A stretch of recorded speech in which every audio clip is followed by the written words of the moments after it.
Hello there, and welcome to Bedtime Survivalist, where history slows all the way down until it is soft enough to fall asleep to. Tonight, we are travelling back roughly 100 years to a world of open cabs, frozen mud roads, canvas curtains that did very little curtaining, and men who drove through the American winter with almost nothing standing between them and the weather outside. Before the sleeper cab, before the heated cab, before the modern truck stop with its hot coffee, its warm booths, and its reliable promise of a bed at the end of a long shift, there was a much colder, much less certain version of the job. Tonight, we are going to find out how those drivers survived it, night after night, mile after frozen mile, and, more importantly, how they actually managed to sleep. Before we go any further, where are you listening from tonight?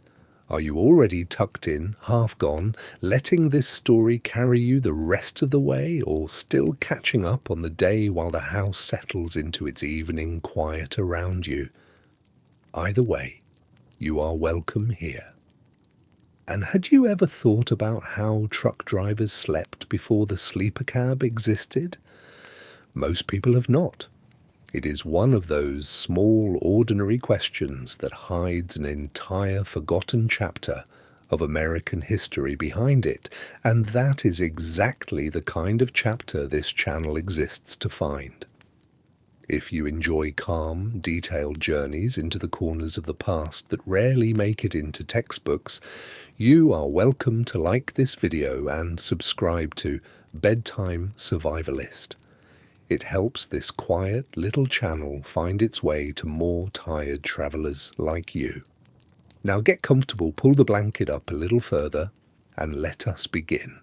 Picture a stretch of road somewhere in the upper Midwest in the winter of 1925. It is late afternoon, though the light has already begun to fail because winter light in that part of the country does not linger politely the way it does in summer. It simply leaves.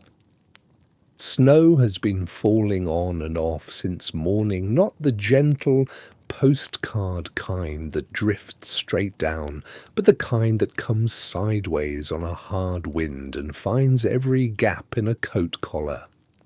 A truck moves along this road at a pace that would embarrass a modern bicycle, its tyres slipping now and then in ruts that have frozen solid as though the road itself were trying to hold the truck in place and refuse to let it pass. The driver sits behind a windshield that offers more of a suggestion than an actual barrier, wrapped in as many layers as he can still comfortably move his arms in, watching the tree line for the next town, the next barn, the next lit window in a farmhouse. He is not thinking about making good time. He gave up on that hours ago. He's thinking about where he will sleep tonight and whether he will still have full feeling in all the 10 fingers by morning. This was simply Tuesday for the first generation of American long-haul truck drivers, a group of men doing a job that had barely existed a decade earlier and that nobody had yet worked out how to do comfortably. Let us spend tonight finding out exactly how they managed it. To understand how these drivers slept, we first have to understand the world they were driving through, because their nights cannot really be separated from their days. The roads, the trucks, and the industry itself were all still being invented at roughly the same time, and all three, as it happens, were remarkably unfriendly to the idea of rest. Commercial trucking in the United States was a young business in the 1920s, barely old enough to have developed habits of its own. Trucks had proven their worth during the First World War, hauling supplies to places that railroads simply could not reach. And afterward, a growing number of companies realized that motor freight could move goods across distances that horses and wagons never realistically could, but young industries tend to be clumsy industries, and trucking was no exception to that rule. The vehicles themselves were basic by any later standard. Many trucks of this period had fully open cabs, or cabs enclosed only by canvas side curtains that did far more flapping loudly in the wind than actual wind blocking. Heaters, when a truck had one at all, were often nothing more than a simple metal box positioned near the engine, radiating a bit of warmth if a driver happened to be sitting close enough and lucky enough to feel it. Windshields could often be tilted open for ventilation in the warmer months, which meant, rather unhelpfully, that they let in exactly as much cold in winter as you would expect from a piece of glass that had been designed with a gap built into it on purpose. Roads presented their own separate set of problems. The United States did not yet have a coordinated national highway system in any form we would recognize today. The Lincoln Highway, one of the very first major transcontinental routes, had only been established in 1913, and by the 1920s it, along with roads like it across the country, remained a patchwork of pavement, gravel, and plain packed dirt, depending entirely on which state, which county, and sometimes which particular mile a driver happened to be crossing. It would not be until 1926 that the country finally adopted a numbered highway system to bring some order to this tangle, and even after that milestone, giving a road a number did not automatically make it passable. In winter, unpaved stretches turned into frozen ruts that could seize a truck's tire and simply refuse to release it, or into soft mud hidden beneath a deceptively solid crust of ice that looked trustworthy right up until it very much was not. Snowplows existed by this point, but they were nowhere near as widely deployed as drivers rely on them being today. A driver could leave one town on a road that looked entirely reasonable and arrive at the edge of the next with absolutely no idea whether the route ahead had been cleared, blocked solid by a drift, or quietly washed out by an unseasonable thaw somewhere upstream. Given all of this, trucks in this period moved at a pace that is almost difficult to picture from where we sit now, warm and comfortable, 100 years later. 20 to 30 miles an hour was a perfectly normal cruising speed on a good stretch of road, and winter conditions could easily cut that number in half, or worse, depending on how the snow had settled.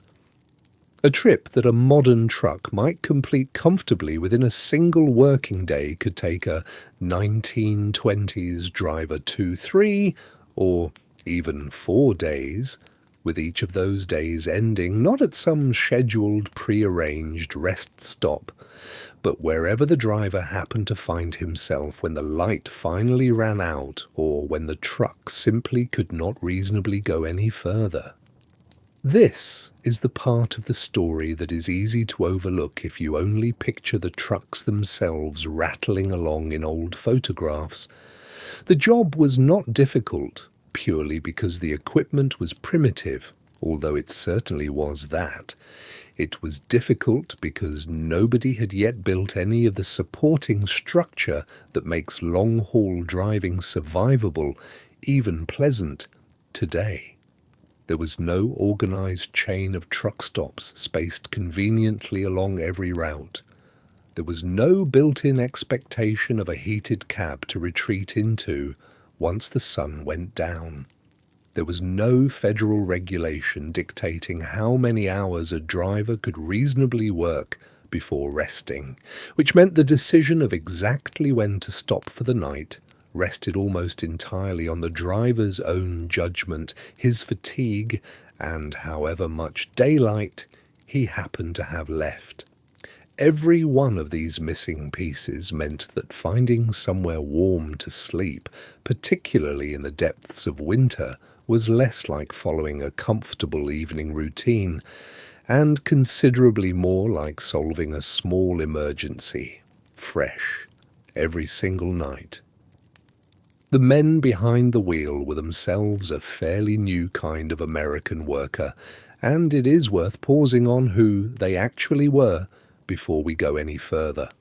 Many had come to trucking from farming, from railroad work, or from military service, hauling supplies during the war, drawn by the promise of steady wages, and, for some, a genuine fondness for machines and the open road. Trucking companies in this period were often small, sometimes little more than a single owner, with one or two vehicles competing for freight contracts against the much larger and more established railroads, which still handled the overwhelming majority of long-distance shipping in the country. A trucking outfit's survival often depended on its driver's willingness to keep moving in conditions that a more cautious business might have simply waited out, which meant winter runs were rarely optional. Perishable goods, mail, machine parts needed urgently at a factory, livestock feed running short on an isolated farm, all of it still had to move, snowstorm or no snowstorm, and the men who agreed to move it earned a reputation, fair or not, for a particular kind of toughness that the job simply demanded of them. Wages for this work were modest, and drivers were often paid by the trip or by the load rather than by the hour, which created a quiet, constant pressure to keep moving even when caution might have argued otherwise. A driver who waited out a storm in a warm boarding house was a driver who was not getting paid, and that simple economic fact shaped countless decisions made on countless winter evenings, nudging tired men back out onto roads they might otherwise have avoided until morning. And this is where the story genuinely starts to earn our attention, because these drivers were not simply enduring the cold passively, gritting their teeth and waiting for it to end. They were improvising, testing, adjusting, and slowly working out solutions to a problem that had no established answer waiting for them anywhere. Some of those solutions turned out to be clever. A few were, frankly, more than a little dangerous. All of them, taken together, tell us something about a kind of resourcefulness that modern trucking, with its climate-controlled cabs and its reliable heating, almost never requires of anyone anymore. Before we move further into where exactly these drivers found their rest, it is worth sitting for a moment longer with what winter driving actually felt like on the human body, because sleep in this particular story cannot really be separated from the exhaustion and the deep bone-level cold that preceded it every single night of the season.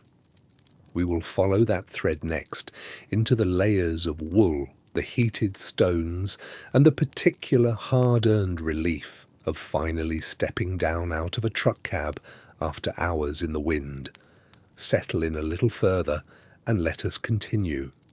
An open or barely enclosed truck cab in a Midwestern or northern winter meant a driver spent hours exposed to a wind chill that most modern drivers, sealed comfortably inside insulated cabs, rarely experience even briefly, let alone for an entire working day. Layering for these men was not a matter of comfort or personal style. It was a matter of straightforward survival, and drivers of the period dressed accordingly, with a kind of careful, practiced deliberation.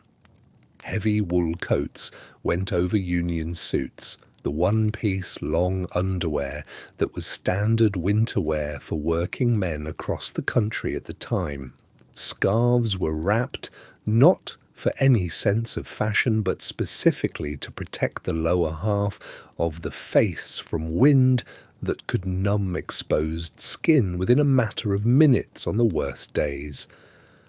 Gloves were often doubled, a thinner pair worn underneath a heavier outer pair, though thick gloves brought their own quiet trade-off, making it noticeably harder to feel the wheel, the gear shift, and the small mechanical signals a driver relied on to know his truck was behaving the way it should. Blankets were sometimes tucked around the legs while driving, an improvised solution that worked reasonably well right up until a driver needed to move quickly to correct a skid on ice,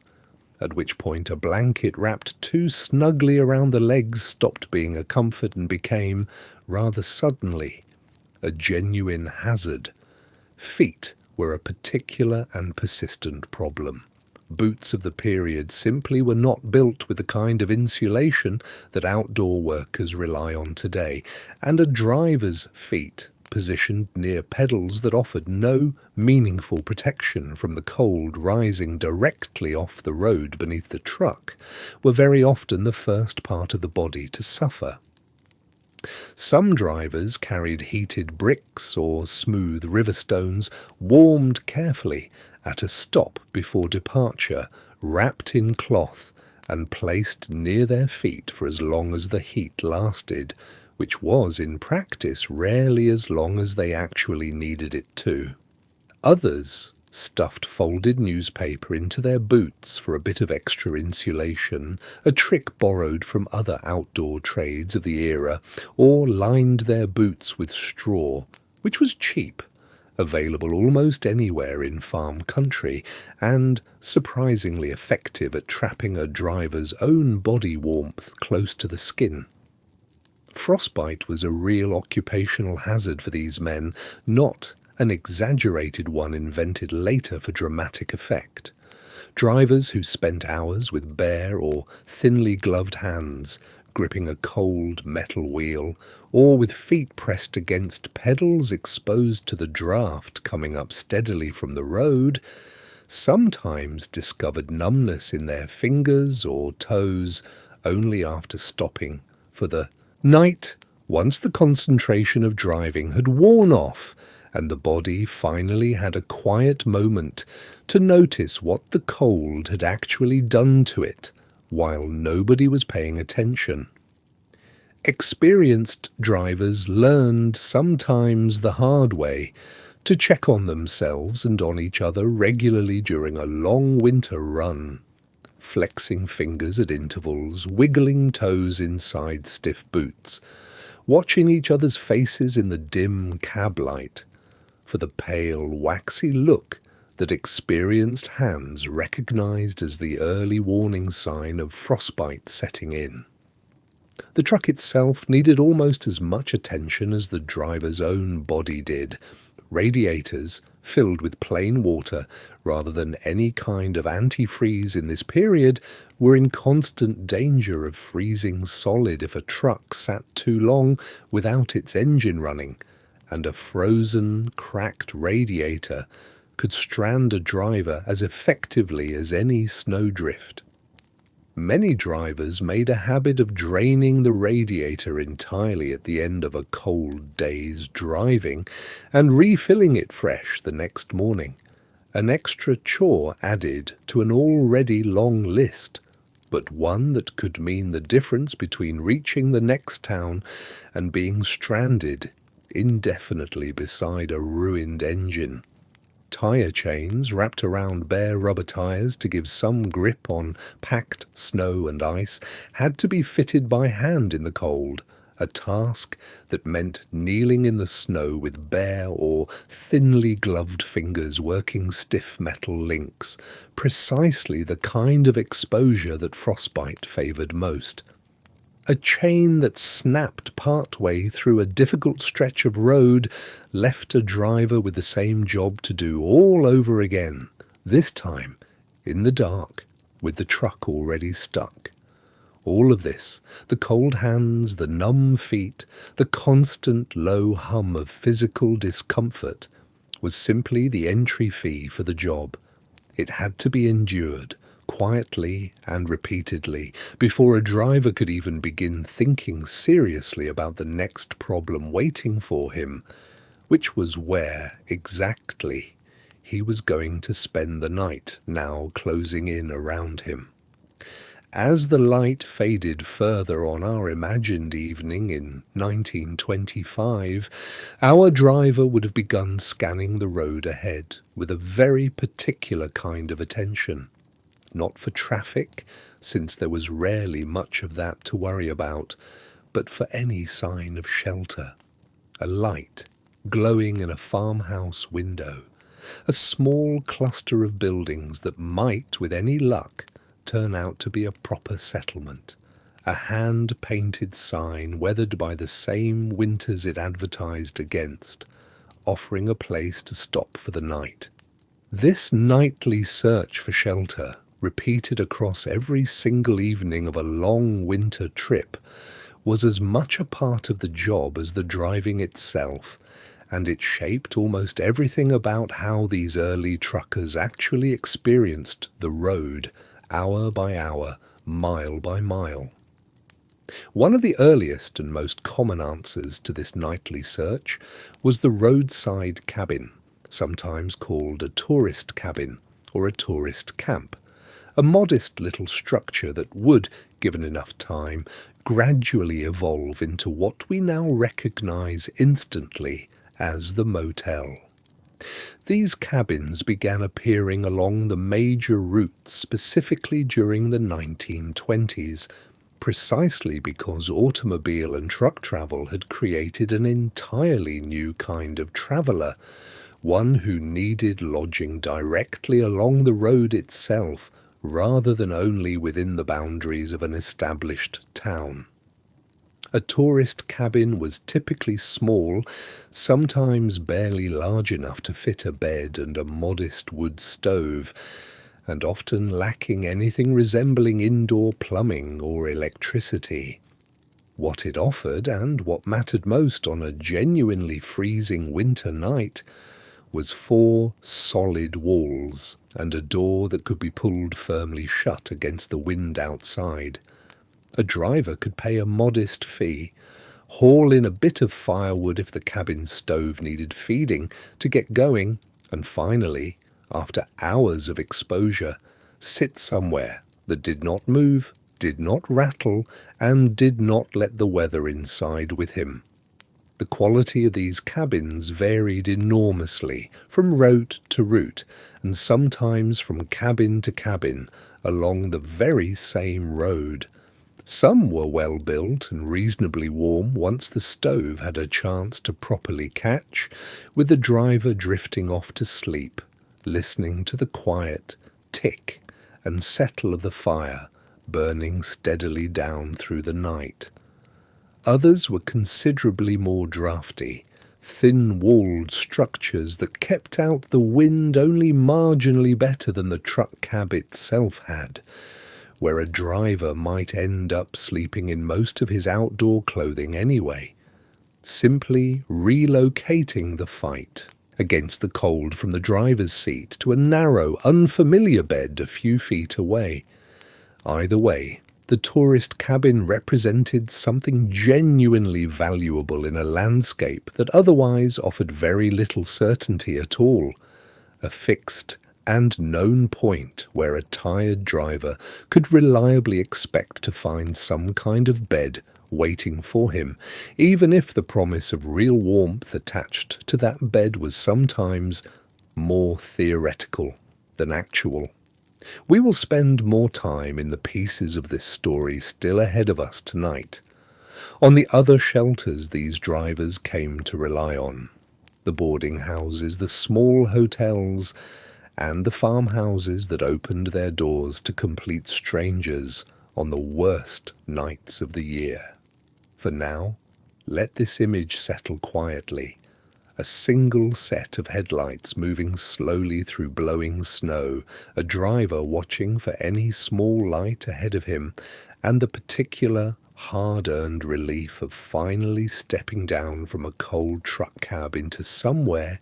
anywhere that was not still moving through the storm around him. Long before purpose-built lodging for truckers existed in any organised or reliable way,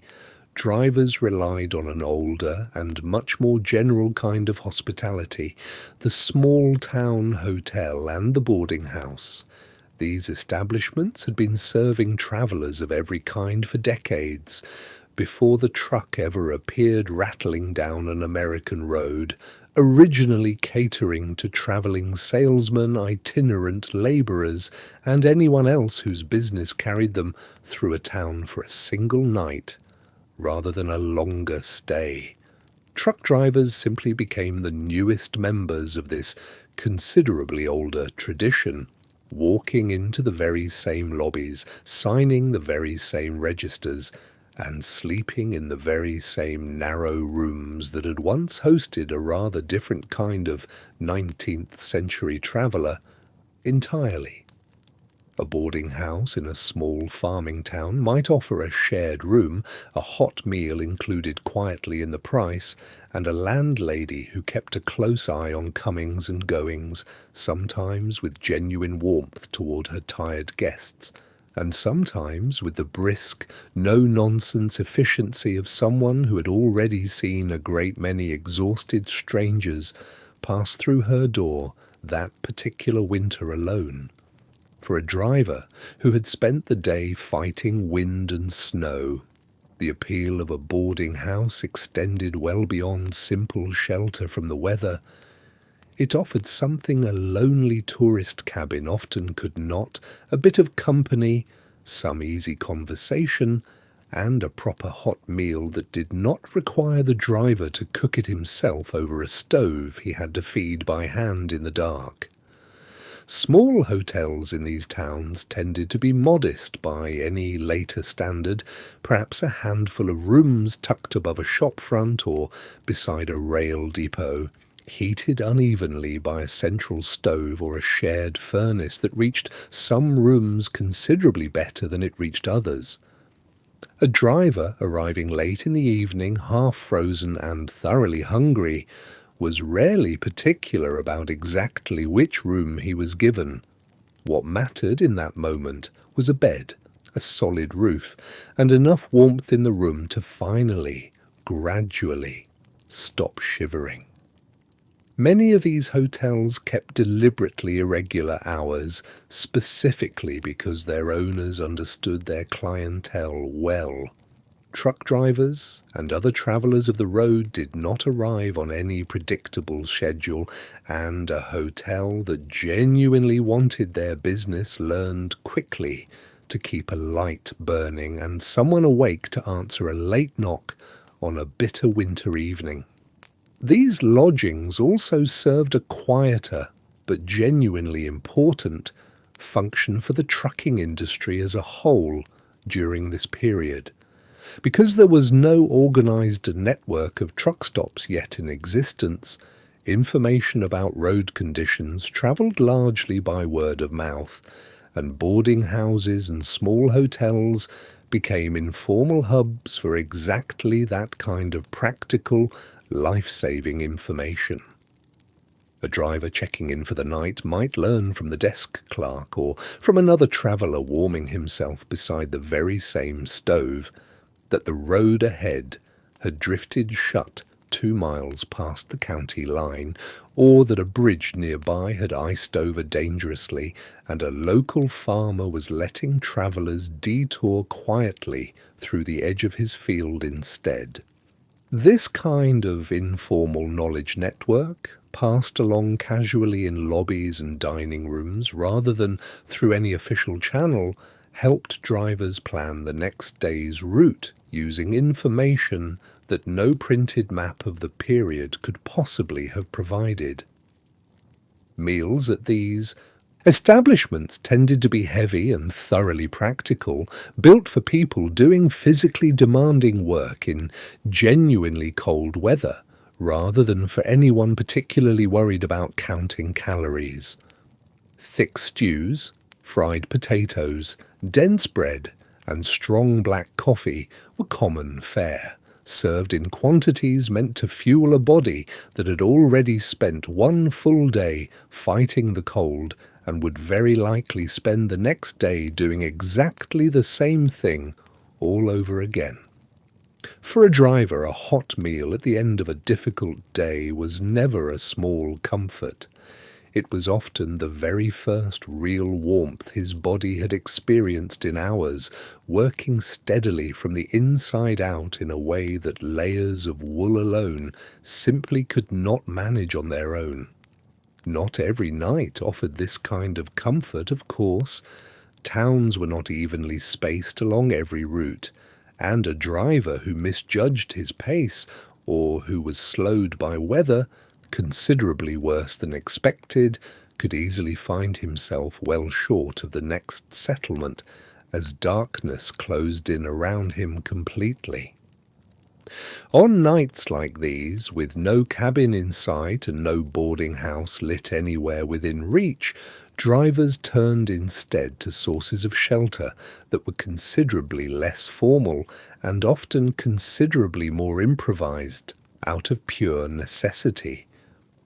This is where the story of early trucking quietly overlaps with something close to rural folklore, the tradition of farmhouses positioned along remote stretches of highway that became known, informally and entirely by word of mouth among drivers, as reliable places to seek help during a storm.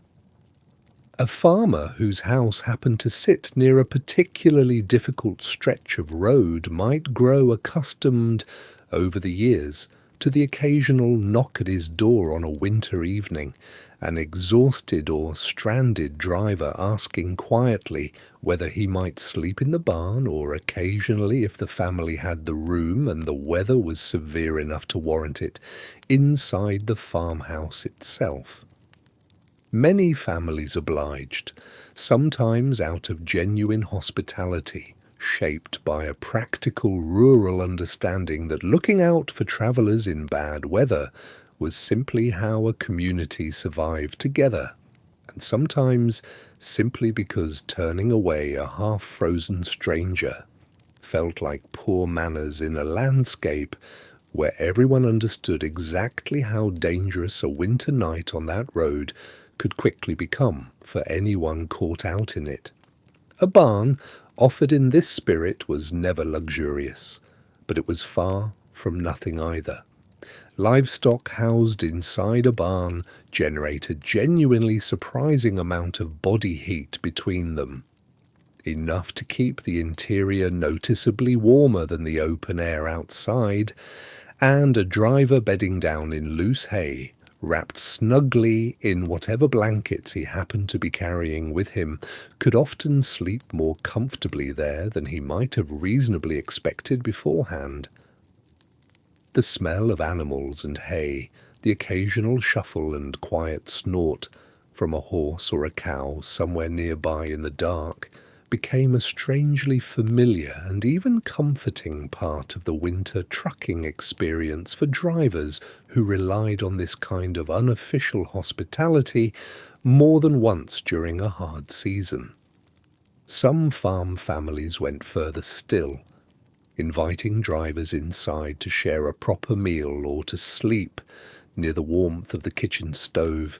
treating the whole arrangement less like a transaction and more like a natural extension of the same neighbourly obligation that quietly governed rural communities everywhere. Drivers, in turn, often left small tokens of genuine thanks, a few coins, a bit of spare fuel, or simply a promise to mention the farm's kindness to other drivers passing through later on, which helped build exactly the kind of informal reputation that made certain farmhouses genuinely well known along particular routes, long before any published guidebook could possibly have listed them for other travellers to find. A driver's evening at a boarding house or small hotel followed its own quiet, comforting rhythm, one that must have felt like genuine luxury after a day fighting the wind. Boots came off first, set near the stove to dry, followed by layer after layer of damp wool coat and scarf, each one steaming faintly as the warmth of the room finally reached fabric that had spent hours soaked through with snow and sweat in equal measure. A basin of hot water, if the establishment offered one, meant a chance to wash hands and face properly for the first time all day, and there was something almost ceremonial in the way tired drivers described this simple act in the letters and diaries that survive from the period, a small ritual marking the boundary between the punishing world of the road and the temporary safety of 4 warm walls. Sleep itself, in a proper bed, rather than a truck seat, was often deep and immediate, the kind of unconsciousness that arrives the moment a genuinely exhausted body is finally given permission to stop fighting. This entire loose network of cabins, boarding houses, small hotels, and obliging farm families formed the real backbone of how 1920s truck drivers survived the winter nights their new profession kept forcing on them. It was never an official system. Nobody planned it, funded it, or organized it into anything resembling the modern truck stop we know today. It grew instead, piece by piece, season by season, out of plain necessity, genuine hospitality, and the simple, unavoidable fact that a stranded driver in a snowstorm needed help, and enough people scattered along enough roads were willing, in their own quiet way, to provide it. But even this patchwork of shelter had its very real limits, and every driver who spent enough winters on the road eventually learned exactly where those limits sat. There were nights when no cabin lay within reach, no boarding house lit its windows anywhere nearby, and no farmhouse appeared along miles and miles of empty, snow-covered road. On nights like that, a driver had exactly one option left to him, the truck itself, and it is there, inside that cold metal cab, that our story turns next. When every other option had quietly run out, the truck itself became the only shelter a driver had, and over the course of the 1920s, drivers developed a whole quiet repertoire of ways to make that arrangement survivable, even if it was never particularly comfortable by any reasonable standard. The most basic version simply meant staying inside the cab, wrapped in every blanket and coat the driver had brought along, seat pushed back as far as it would go, body curled in on itself to conserve whatever warmth remained. A driver might tuck a blanket over the open sides of the cab, where canvas curtains failed to fully close, wedging the fabric wherever the wind seemed to be finding its way in most persistently. Sleep, under these conditions, tended to be shallow and interrupted, the kind of half-rest a body takes when part of it is still standing guard against the cold, waking every hour or two simply to move stiff limbs and confirm that everything still worked the way it was supposed to. Some drivers took the calculated risk of leaving the engine idling through the night for warmth, a decision that offered real relief from the cold, but carried a genuine danger alongside it, since exhaust fumes could seep into a poorly sealed cab and put a sleeping driver at risk of carbon monoxide exposure without any warning at all. Experienced drivers who used this method learned to crack a window slightly, even in freezing weather, accepting a little more cold in exchange for a little more safety, a trade-off that says a great deal about how thin the margin for error really was on those long, unheated nights. Other drivers preferred the flatbed itself, particularly on trucks hauling covered loads, arranging tarps into a rough shelter and bedding down among the cargo, sheltered at least partially from direct wind even if the cold still crept in steadily from every side.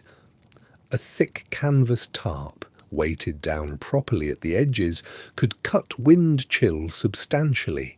and a driver who packed his own bedroll of blankets specifically for this purpose often slept better here than curled awkwardly inside the cramped confines of the cab itself. Preparation mattered enormously for a driver who suspected, somewhere around mid-afternoon, that he was not going to reach a town before dark.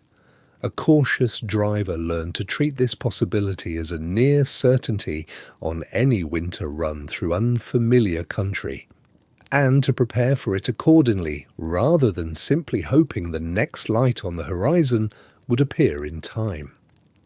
This meant carrying extra blankets beyond what was needed merely for driving, a spare coat if one could be spared, a tin of matches kept dry inside an oiled pouch, and often a small store of food that required no cooking, hard biscuits, dried meat, perhaps a bit of cheese, wrapped carefully in cloth enough to keep a driver going through a cold night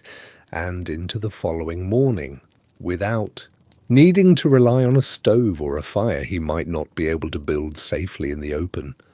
Water presented its own quiet complication. A canteen or jug left inside a truck overnight in genuinely cold conditions could freeze solid by morning, leaving a thirsty driver with nothing to drink until he reached the next town or found a way to melt snow, which itself required fuel and time that a stranded driver did not always have to spare. Some drivers learned to keep a canteen tucked inside their coat, close to the body, rather than leaving it exposed on the seat or floor of the cab, a small habit that made a real difference by morning. Positioning the truck itself before settling in for the night was its own small art. A driver who simply stopped wherever the road happened to defeat him risked waking to find the vehicle half buried in a fresh drift, wheels frozen solid to the ground beneath them, engine impossible to start until enough digging and coaxing had taken place to free it. Experienced drivers looked, wherever possible, for some natural windbreak, the lee side of a hill, a stand of trees, even the solid bulk of a barn or outbuilding glimpsed at the edge of a field, anywhere that might blunt the worst of the wind overnight and reduce how much snow accumulated directly against the truck by morning. Parking with the truck's rear or side toward the prevailing wind rather than facing directly into it was a small adjustment that could noticeably change how much cold worked its way into the cab through the night. Drivers travelling in pairs, which was not uncommon on longer or more difficult routes, had certain advantages that a solo driver simply did not. Two men sharing a cramped cab generated more shared body heat between them than one man alone, and could take turns keeping watch through the worst of the night, waking each other periodically to check for numbness, to reposition blankets that had slipped, or simply to talk for a few minutes and keep both minds alert against the particular danger of drifting into a sleep, too deep and too still, in truly dangerous cold. Solo drivers had no such advantage, and many of them developed their own private rituals instead, a habit of flexing every finger and toe deliberately before finally allowing themselves to drift off, a mental checklist run through quietly in the dark, a way of making sure the body had been accounted for one last time before sleep took over completely. There was also a quieter kind of solidarity that grew up among drivers who found themselves stopped in the same stretch of road on the same brutal night, something truck drivers today would recognize instantly, even a century later. 2 or 3 trucks, stranded independently by the same storm, might end up parked within sight of one another along a difficult section of highway,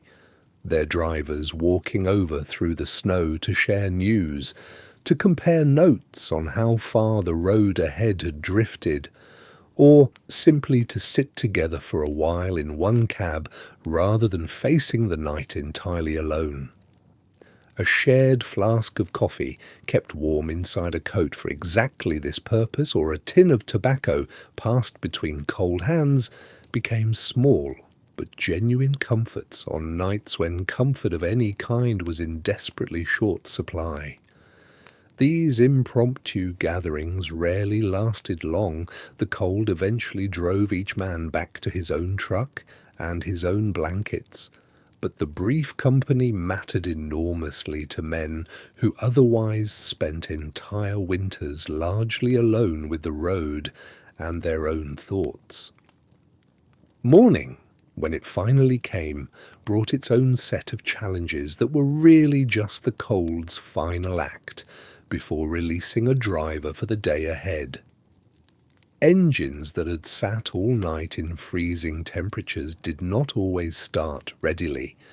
and drivers carried their own tricks for coaxing a reluctant motor back to life, warming the oil pan with a small fire built carefully beneath it, pouring warm water over a stubborn radiator, or simply cranking patiently, again and again, until the engine finally caught and the whole truck shuddered gratefully into motion. A driver who had slept in the cab often emerged stiff and slow, joints aching from a night spent curled in an awkward position against the cold, and the first hour of driving each morning frequently doubled as a kind of physical recovery, blood slowly returning to fingers and toes that had spent the night defending themselves against the worst the season could offer. Whichever method a driver chose on a given night, the underlying reality stayed the same. Sleeping in the truck was always the last resort, the option chosen only when the search for a cabin, a hotel, or a friendly farmhouse had already failed. It was cold, uncomfortable, occasionally dangerous, and utterly ordinary for the men who did this work through winter after winter, a quiet, unglamorous kind of endurance that helped lay the groundwork for the sleeper cab that would eventually, years later, make all of this improvisation unnecessary. That next chapter of the story, the slow invention of a bed built directly into the truck itself, is one we will follow closely as this journey continues. For tonight, though, let the image rest exactly where it is, a single truck parked at the edge of a snow-covered field, a thin curl of exhaust rising into the cold night air, and one tired driver, wrapped in every blanket he owns, finally letting his eyes close. The idea of a bed built directly into a truck did not appear all at once, the way a sudden invention sometimes seems to in the stories we tell about it later. It grew slowly, out of exactly the kind of improvisation we have just spent time with. Drivers wedging themselves into tarps on a flatbed, drivers curling into blankets behind the wheel, drivers discovering through hard experience which arrangements kept them alive through a bad night, and which ones nearly did not. Somewhere, in the years following the period we have been exploring tonight, a few manufacturers and a few especially resourceful drivers began asking a question that seems almost obvious now, but was genuinely novel at the time. If a driver was going to sleep in the truck regardless, night after night, all winter long, why not build something into the truck specifically designed for exactly that purpose, rather than leaving him to improvise with borrowed blankets and whatever tarp happened to be handy? The earliest attempts at what we would now recognize as a sleeper berth were modest and homemade, long before any factory offered one as a standard feature. A driver with some skill at carpentry might build a simple wooden platform behind the seat, just large enough to lie down on, padded with whatever bedding he could gather, and enclosed, if he was fortunate, by a bit of scrap canvas or sheet metal salvaged from elsewhere. These early berths offered no heating of their own and very little true insulation, but they did offer something meaningful all the same. A fixed, dedicated space that did not have to be improvised fresh out of loose cargo and borrowed tarps every single night. A driver knew, before he ever stopped for the evening, exactly where he would be sleeping, and that certainty alone was worth a great deal after years of not knowing. Trucking manufacturers, watching this kind of informal innovation happen among their own customers, gradually began to take notice. By the early 1930s, a small number of companies were experimenting with factory-built sleeper compartments, a step that moved the idea from individual drivers tinkering in their own garages towards something resembling a genuine industry standard. These early factory sleepers were still a far cry from the enclosed, insulated, sometimes genuinely comfortable cabins that long-haul drivers rely on today.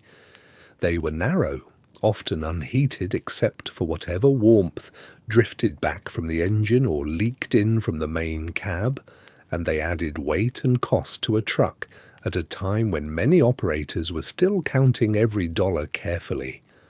Adoption, in other words, was slow, uneven, and driven as much by economics as by any sudden concern for driver comfort. It is worth pausing here to notice something a little uncomfortable about this part of the story, because it tells us something true about how many industries actually develop,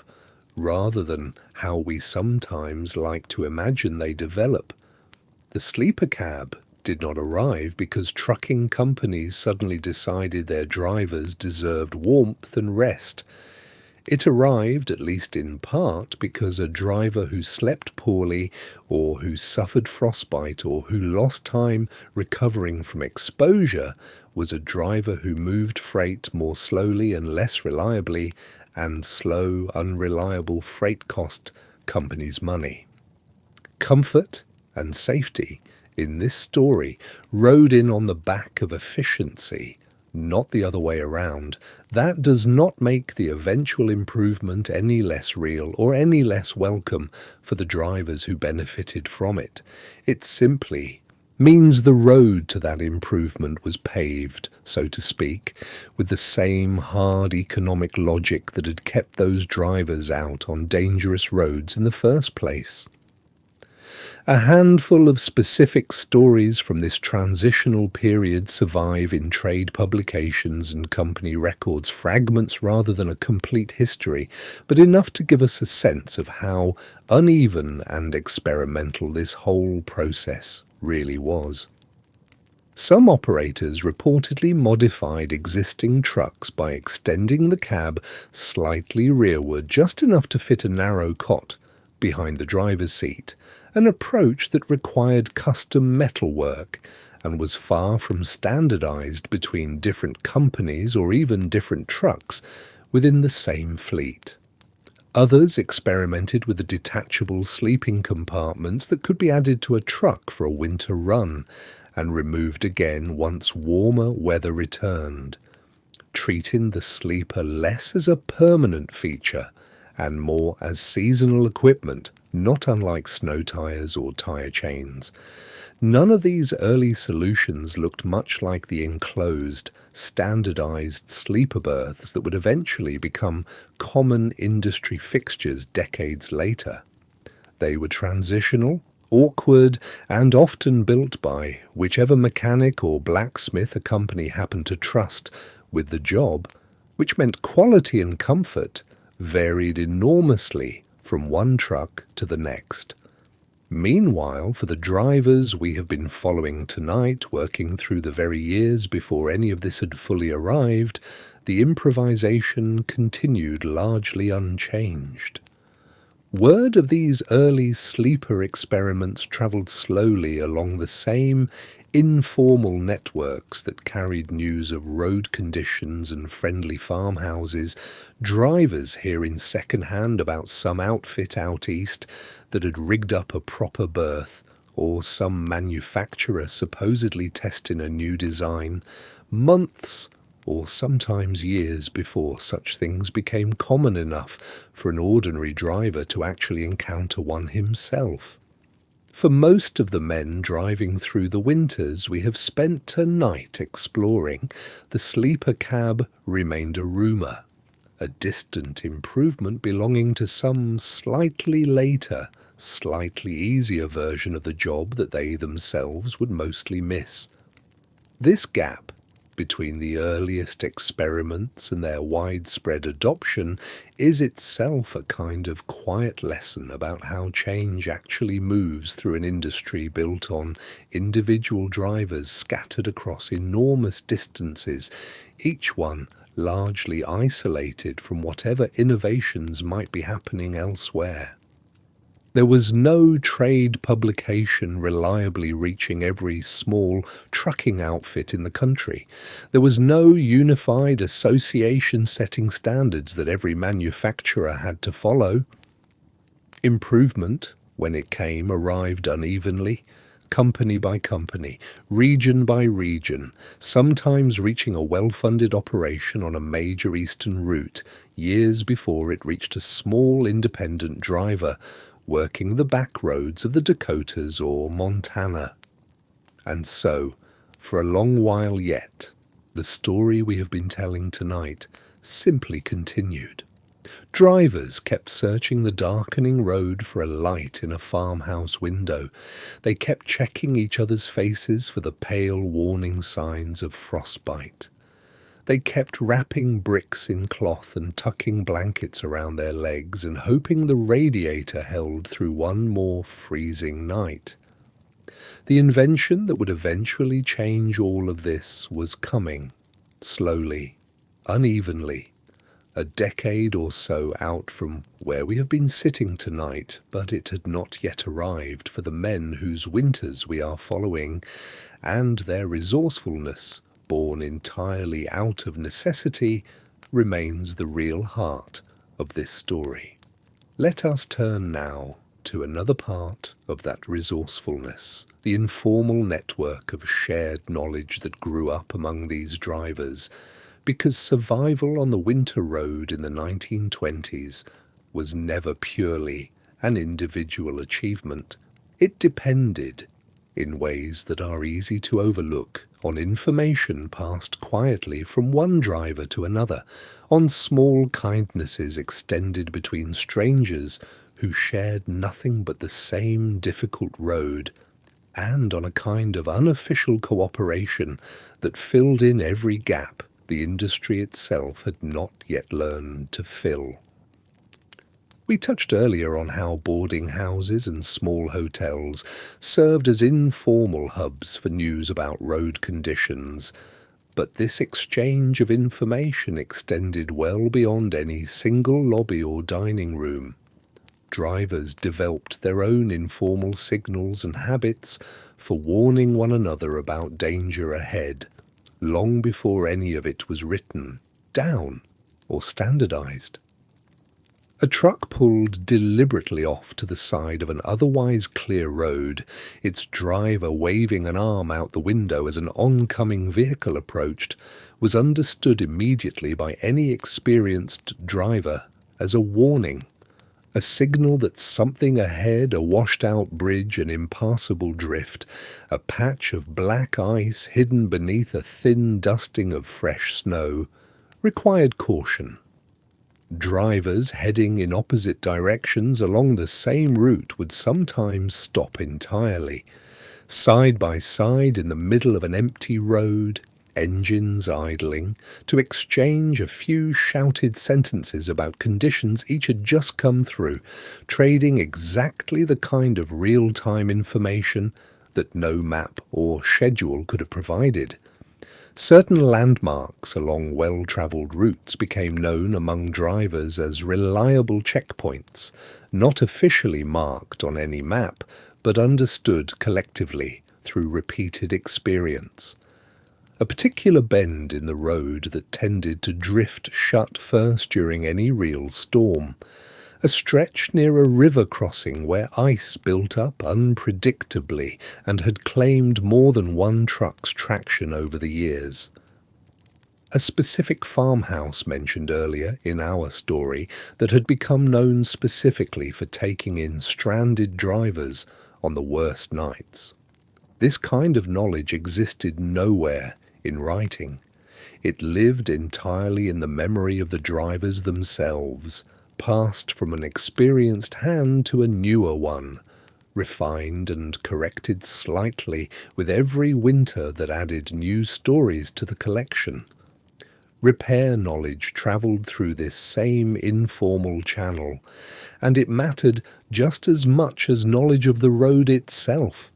A truck that broke down in genuinely remote country, far from any town or garage, left its driver dependent entirely on whatever tools, materials, and improvised knowledge he happened to be carrying with him. Drivers learned from one another how to patch a cracked radiator temporarily using nothing more than a bit of soap or a raw egg, both of which, applied carefully to a small crack, could seal it long enough to limp the truck to the nearest town for a proper repair.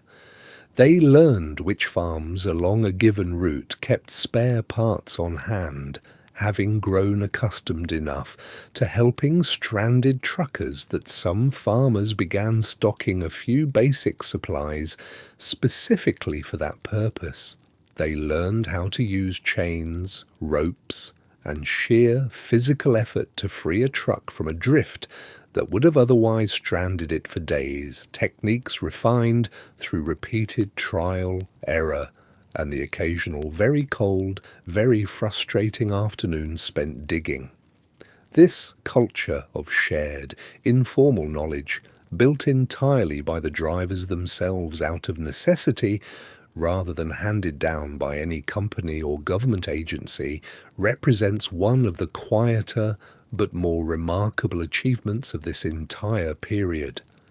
An industry with no formal training program, no safety department, and no coordinated communication system nonetheless managed to develop, organically,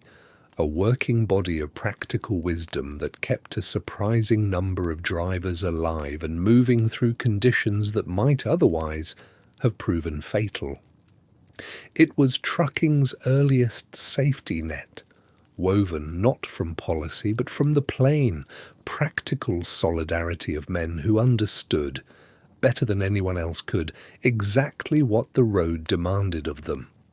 This culture of shared, informal knowledge, built entirely by the drivers themselves out of necessity rather than handed down by any company or government agency, represents one of the quieter but more remarkable achievements of this entire period. An industry with no formal training program, no safety department, and no coordinated communication system, nonetheless managed to develop, organically, a working body of practical wisdom that kept a surprising number of drivers alive and moving through conditions that might otherwise have proven fatal. It was trucking's earliest safety net, woven not from policy, but from the plain, practical solidarity of men who understood, better than anyone else could, exactly what the road demanded of them. This same informal culture extended into the tools drivers carried and the small trades they made with one another along the road. A driver who had recently passed through a difficult stretch and knew a length of chain had snapped their might leave word at the next boarding house, describing exactly where a spare could be salvaged from an abandoned wreck nearby, or simply lending his own spare to a stranger heading the same direction he had just come from,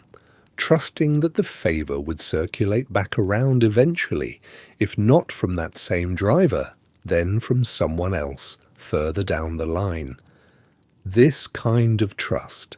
extended between men who had often never met before and might never meet again, was not naive sentiment. It reflected a clear-eyed understanding that every driver on that road faced the same weather, the same primitive equipment, and the same absence of any organised support system, and that helping a stranger today was, in a very real sense, an investment in the help a driver himself might desperately need tomorrow. Certain tools became almost universal among drivers, specifically because word had spread, informally, about their usefulness in winter conditions. A simple shovel, kept within easy reach rather than buried under cargo, proved its worth on so many occasions that experienced drivers considered it as essential as any part of the truck itself. A coil of stout rope, useful for everything from securing a slipping tarp to helping pull a stuck wheel free with the aid of a passing farmer's team of horses, earned a similar reputation. None of this equipment was mandated by any company policy. It became standard purely through the accumulated word-of-mouth experience of drivers who had learned, sometimes at real cost, exactly what a winter road might demand of them. We turn next to the shape of an ordinary winter workday itself, because understanding how these drivers actually spent their daylight hours tells us just as much about their nights as anything we have covered so far. A winter workday for a 1920s truck driver rarely began with anything resembling leisure. Drivers who had slept in a boarding house or hotel typically rose before dawn, both to make the most of the limited daylight hours winter offered, and because a cold engine left overnight needed time and effort to coax back to life before the day's driving could even begin. A driver who had spent the night in the truck itself faced an even harder start, waking stiff and cold in a cramped space, often needing to clear a light dusting of overnight snow from the windshield and mirrors before he could see well enough to move at all. Breakfast, when a driver had access to one, tended to mirror the practical, heavy meals we discussed earlier: eggs, bread, strong coffee, whatever a boarding house kitchen or a farmhouse table happened to offer that particular morning. For a driver who had spent the night in the truck with no access to any kitchen at all, breakfast might amount to nothing more than whatever cold provisions he had carried with him, eaten quickly while the engine warmed, or occasionally skipped entirely in favour of simply getting moving as early as possible while conditions remained manageable. The truck itself demanded attention before a single mile of the day's driving could begin. Radiators drained the night before had to be refilled, ideally with water that had been kept from freezing overnight through whatever means the driver had managed. Tyre chains, if they had been removed for any reason, needed refitting. The engine required a slow, careful warming period in the coldest weather, since forcing a truck to move too quickly on a still cold engine risked damage that could strand a driver far more seriously than a simple late start ever would. Drivers developed a practiced patience around this morning routine, understanding that 10 or 15 minutes spent properly warming an engine on a genuinely frigid morning was time well spent, compared to the hours that might be lost later to a mechanical failure brought on by rushing. A driver who had spent the night at a boarding house often used these same minutes to settle his bill, exchange a final bit of news with the desk clerk or landlady about conditions on the road ahead, and load whatever fresh provisions he could arrange for the day, a wrapped sandwich, a filled thermos, perhaps a small parcel of food pressed on him by a landlady who had grown genuinely fond of her regular winter guests over the course of a hard season. These small kindnesses, repeated across dozens of stops throughout a single winter, added up to something drivers genuinely valued. A sense that specific people along their regular routes had come to know them, however briefly, and cared enough to send them back out onto the road a little better prepared than they had arrived. Once moving, a driver's day settled into a rhythm shaped entirely by the road and the weather rather than by any clock. Progress was measured less in hours than in landmarks reached, a particular crossroads, a familiar bend, the outskirts of the next town, each one representing real, hard-won progress against conditions that could change without warning. Stops through the day were brief and purposeful, a chance to check the truck, to clear snow from the windshield again if needed, to stretch cramped limbs and restore a bit of circulation to hands that had been gripping a cold wheel for hours. Lunch, when there was time for it, was typically eaten on the move or during one of these brief stops, rarely as a proper sit-down meal, since daylight in winter was too precious a resource to spend sitting still for long. By mid-afternoon, as we discussed earlier, a driver's attention increasingly turned toward the evening ahead, calculating distance against remaining daylight, weighing the risk of pushing further against the safety of stopping while shelter still remained findable. This calculation, repeated daily throughout the winter season, represents perhaps the single most consistent mental task these drivers faced, a constant, quiet arithmetic of risk and distance that shaped nearly every decision of the working day. Get it right, and a driver found himself warm in a boarding house by early evening. Get it wrong, and he found himself exactly where we left our imagined driver back at the beginning of this story, alone on a darkening road, scanning the horizon for any light at all. It helps, at this point in our journey, to slow down and follow one composite night in close detail, drawing together many of the individual pieces we have already discussed into a single, continuous scene. The kind of night that countless drivers of this era might have recognized as uncomfortably familiar.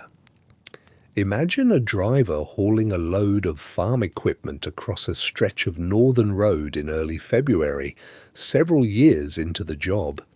Experienced enough to know the route well, but never quite experienced enough to stop respecting what a plains winter could do without warning. He had left before dawn, following the routine we described earlier, radiator refilled, chains checked, engine patiently warmed, and had made reasonable progress through the morning under a sky that looked merely overcast rather than genuinely threatening. By early afternoon, though, the wind had shifted, and the light snow that had been falling steadily since morning began coming harder, driven now at a sharper angle that told any experienced driver a real storm had arrived rather than a passing flurry. He knew, from the kind of informal knowledge we discussed earlier, that a boarding house lay roughly 2 hours ahead under normal conditions, and a farmhouse known for taking in stranded travellers sat perhaps 40 minutes closer should conditions worsen enough to make the full distance unwise. This was exactly the calculation drivers of this era performed constantly: distance against daylight, known shelter against unknown risk, and he made the choice that experience had taught him was usually the safer one. aiming for the closer farmhouse rather than pushing for the more comfortable but more distant boarding house. The storm, as storms in this part of the country sometimes did, worsened faster than his calculation had accounted for. Visibility dropped within perhaps 20 minutes from merely difficult to genuinely dangerous. The road ahead reduced to a vague grey suggestion barely visible beyond the truck's modest headlights. He slowed considerably,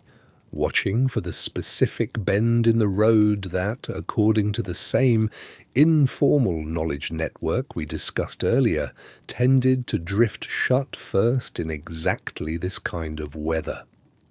Sure enough, he found it half blocked, a ridge of wind-packed snow angled across most of the road's width, the kind of obstacle that had stranded other trucks before his and would strand others again after him. Rather than attempting to force his way through, risking becoming genuinely stuck in the deepest part of the drift, he made the decision that the shovel he carried, precisely the tool we described earlier as nearly universal among experienced drivers, existed for exactly this purpose. He worked for the better part of an hour, digging a narrow passage wide enough for his tires, stopping periodically to warm his hands inside his coat and to check, as trained habit demanded, for any numbness that might signal frostbite setting in despite his gloves. The physical labour itself generated some warmth, a small mercy that many drivers of this era came to appreciate, even as they resented the delay it represented. By the time he cleared enough of a path to continue, full darkness had arrived, along with a drop in temperature that made the earlier cold feel almost mild by comparison. The farmhouse he had been aiming for lay perhaps another 20 minutes ahead under normal conditions, but normal conditions no longer applied. He drove slowly, watching for the specific lit window that, according to the reputation this particular farm had built up among drivers over several winters, would mark his destination even through blowing snow. He found it eventually a single warm light, barely visible through the storm, and the relief of that moment arriving safely at a known point of shelter,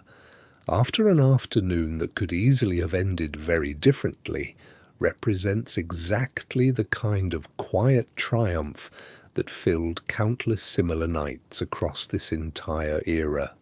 Nights that rarely made it into any official record, but that shaped, in their accumulated thousands, the entire character of the profession.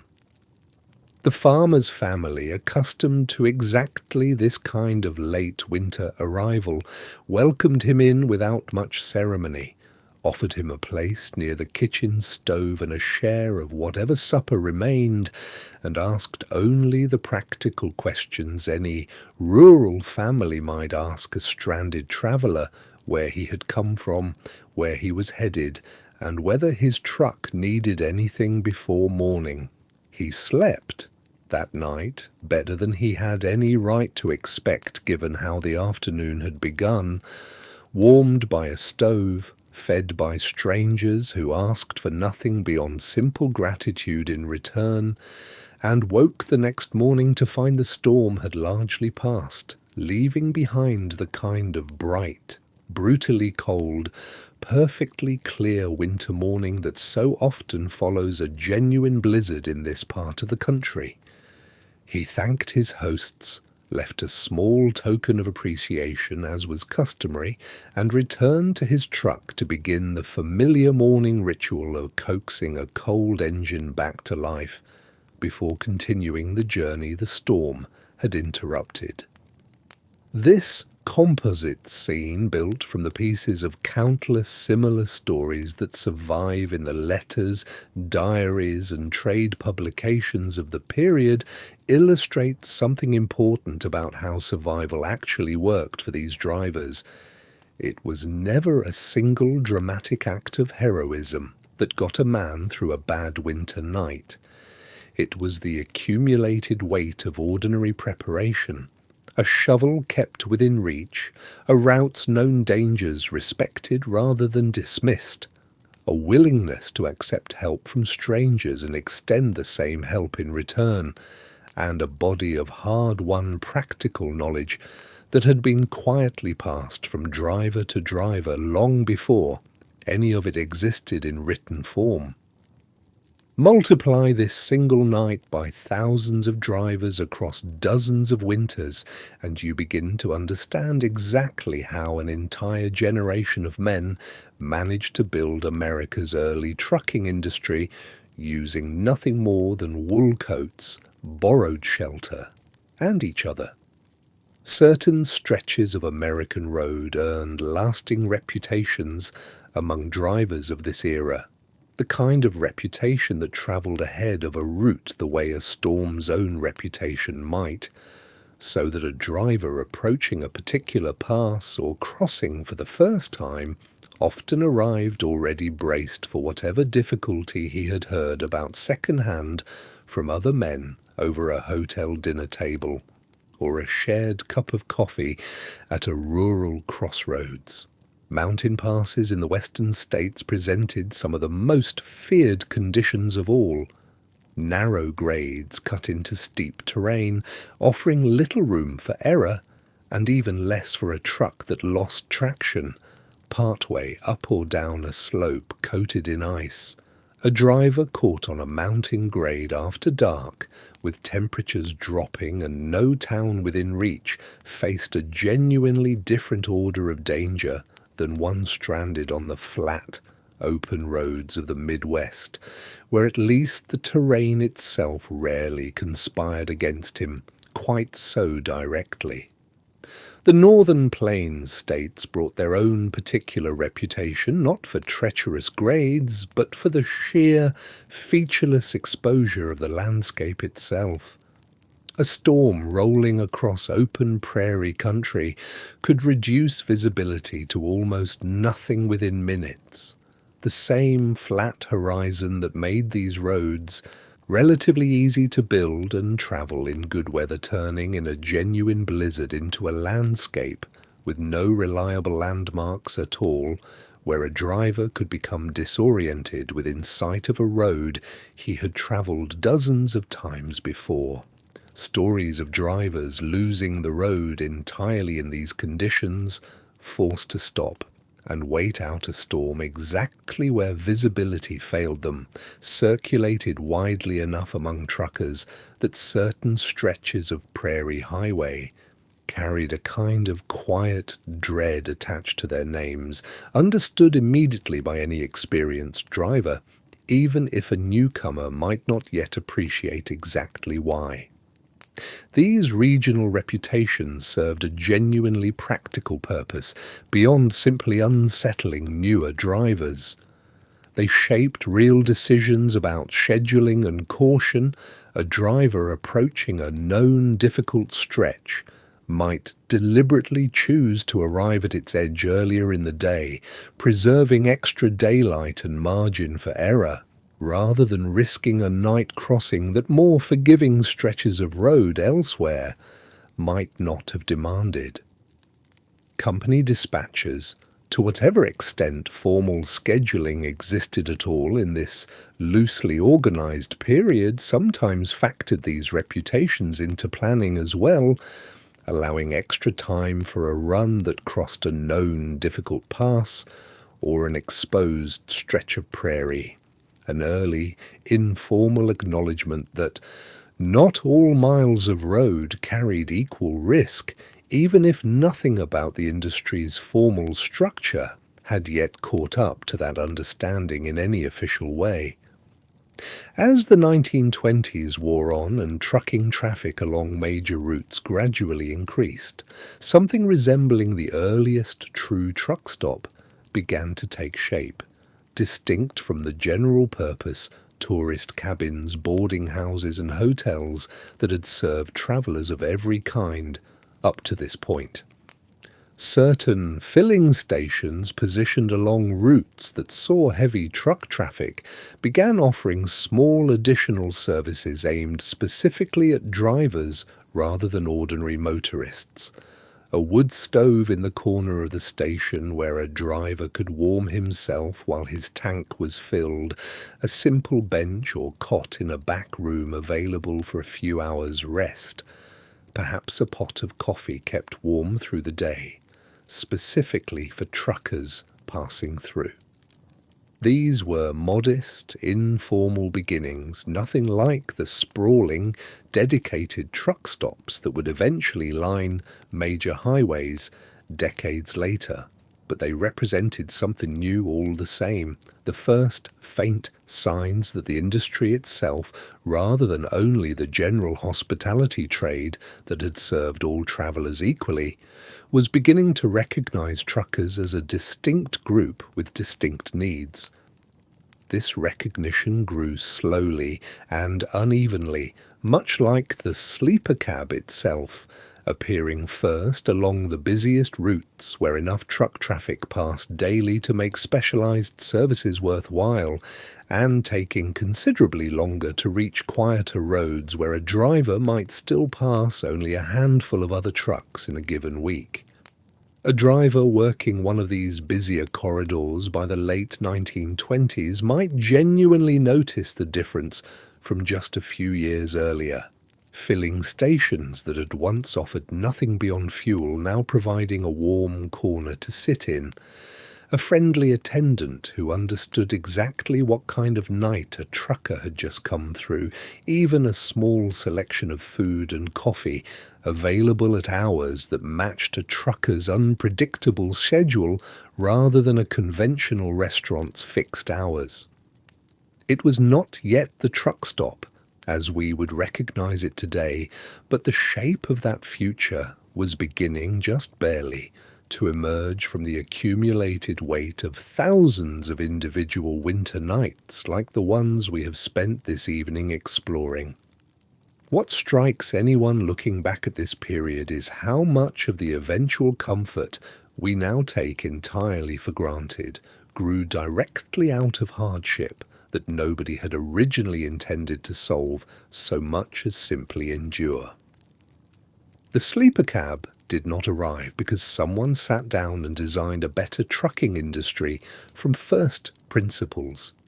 It arrived because enough drivers over enough winters built their own crude wooden platforms behind their seats, because enough company owners noticed that a well-rested driver moved freight more reliably than an exhausted one, and because enough small, scattered improvements gradually accumulated into something resembling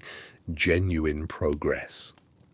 The dedicated truck stop followed a nearly identical path, emerging not from any grand plan but from filling station owners along busy routes, noticing one cold winter at a time exactly what their trucking customers actually needed and responding to it a little at a time. For the drivers themselves living through the particular winters we have spent tonight exploring, none of this future comfort was yet available to lean on.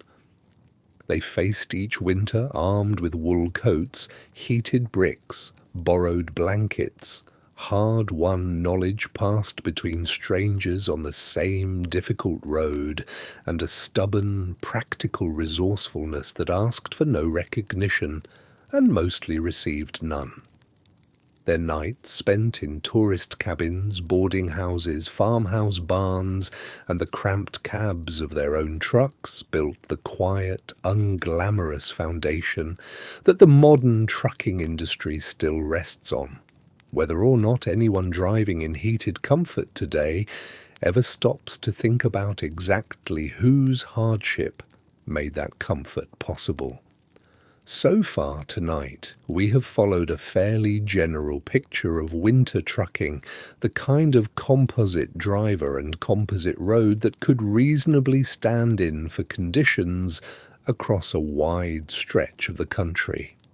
But America's geography in the 1920s was never uniform, and neither was the particular version of winter that different drivers faced, depending on exactly where their rowers carried them. It is worth spending some time now on these regional differences, because the resourcefulness we have been describing took a slightly different shape depending on whether a driver spent his winters crossing the open plains, climbing through mountain passes, or navigating the older, narrower roads of New England. In the northern plain states, the challenge, as we touched on earlier, was primarily one of exposure and disorientation rather than terrain itself. The land offered little natural shelter from wind, and a storm could reduce visibility to almost nothing within a landscape that had few enough landmarks to begin with even in clear weather. Drivers working these routes learned to rely heavily on fence lines, telegraph poles, and other small, regular features as informal guides when snow obscured the road itself, tracking these markers out of the corner of one eye, even while focusing primarily on the barely visible road ahead. The cold here tended to be dry and severe rather than damp, a distinction that mattered enormously for how drivers dressed and how their equipment behaved, dry cold being somewhat easier on exposed skin than damp cold, though no less dangerous in extended exposure. Mountain routes through the Rockies and other western ranges presented an almost entirely different set of problems, ones we touched on briefly already, but that deserve fuller attention here. Elevation itself worked against drivers in ways that flatter countries simply did not, temperatures dropping noticeably as a truck climbed higher, engines labouring harder in thinner air, brakes facing genuine strain on long descents, made treacherous by ice. Grades that a truck could manage without much difficulty in good weather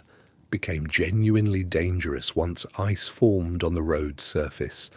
and a driver descending a mountain pass in these conditions needed a combination of mechanical skill and steady nerve that flatland driving rarely demanded to nearly the same degree. Chains, already essential elsewhere, became absolutely non-negotiable on mountain routes, and experienced mountain drivers often carried spare sets, specifically because a single broken chain partway up a difficult grade could leave a truck genuinely stranded in a way that flatland breakdowns usually did not. New England presented its own particular character, shaped by roads that had often existed in some form since colonial times, narrower and more winding than the newer routes being built further west, frequently bordered by the old stone walls that farmers had cleared from their fields generations earlier.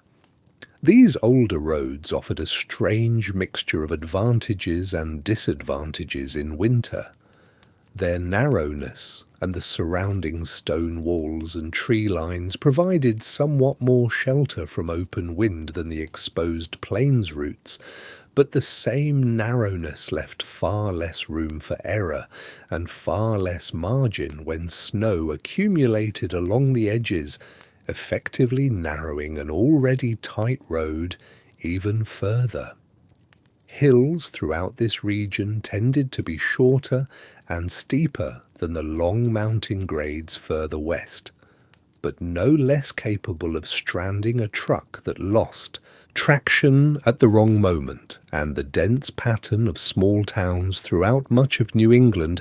meant that shelter at least was often somewhat closer at hand than it might have been on the emptier stretches of the plains. The Pacific Northwest offered yet another distinct version of winter driving, one shaped less by extreme cold than by relentless, saturating wet weather that could turn to snow and ice with little warning at higher elevations, even when conditions at lower altitude remained merely rainy and miserable. Drivers en routes through this region faced roads that alternated between simple mud, made nearly impassable by weeks of steady rain, and sudden icy stretches where elevation or a cold snap had changed conditions dramatically within a short distance. This unpredictability, more than raw temperature, defined the particular challenge of Pacific Northwest winter routes, a driver needing to remain alert to conditions that could shift meaningfully within a single day's driving in ways that the more consistently cold plains states rarely demanded. What emerges from comparing these regional experiences is a picture of an industry that had, by necessity, developed a genuinely sophisticated, if entirely informal, body of region-specific knowledge that lived almost exclusively in the accumulated experience of the drivers themselves, rather than in any centralized training or documentation. A driver who had spent years learning the particular rhythms of plains, winter storms found himself, on his first mountain route,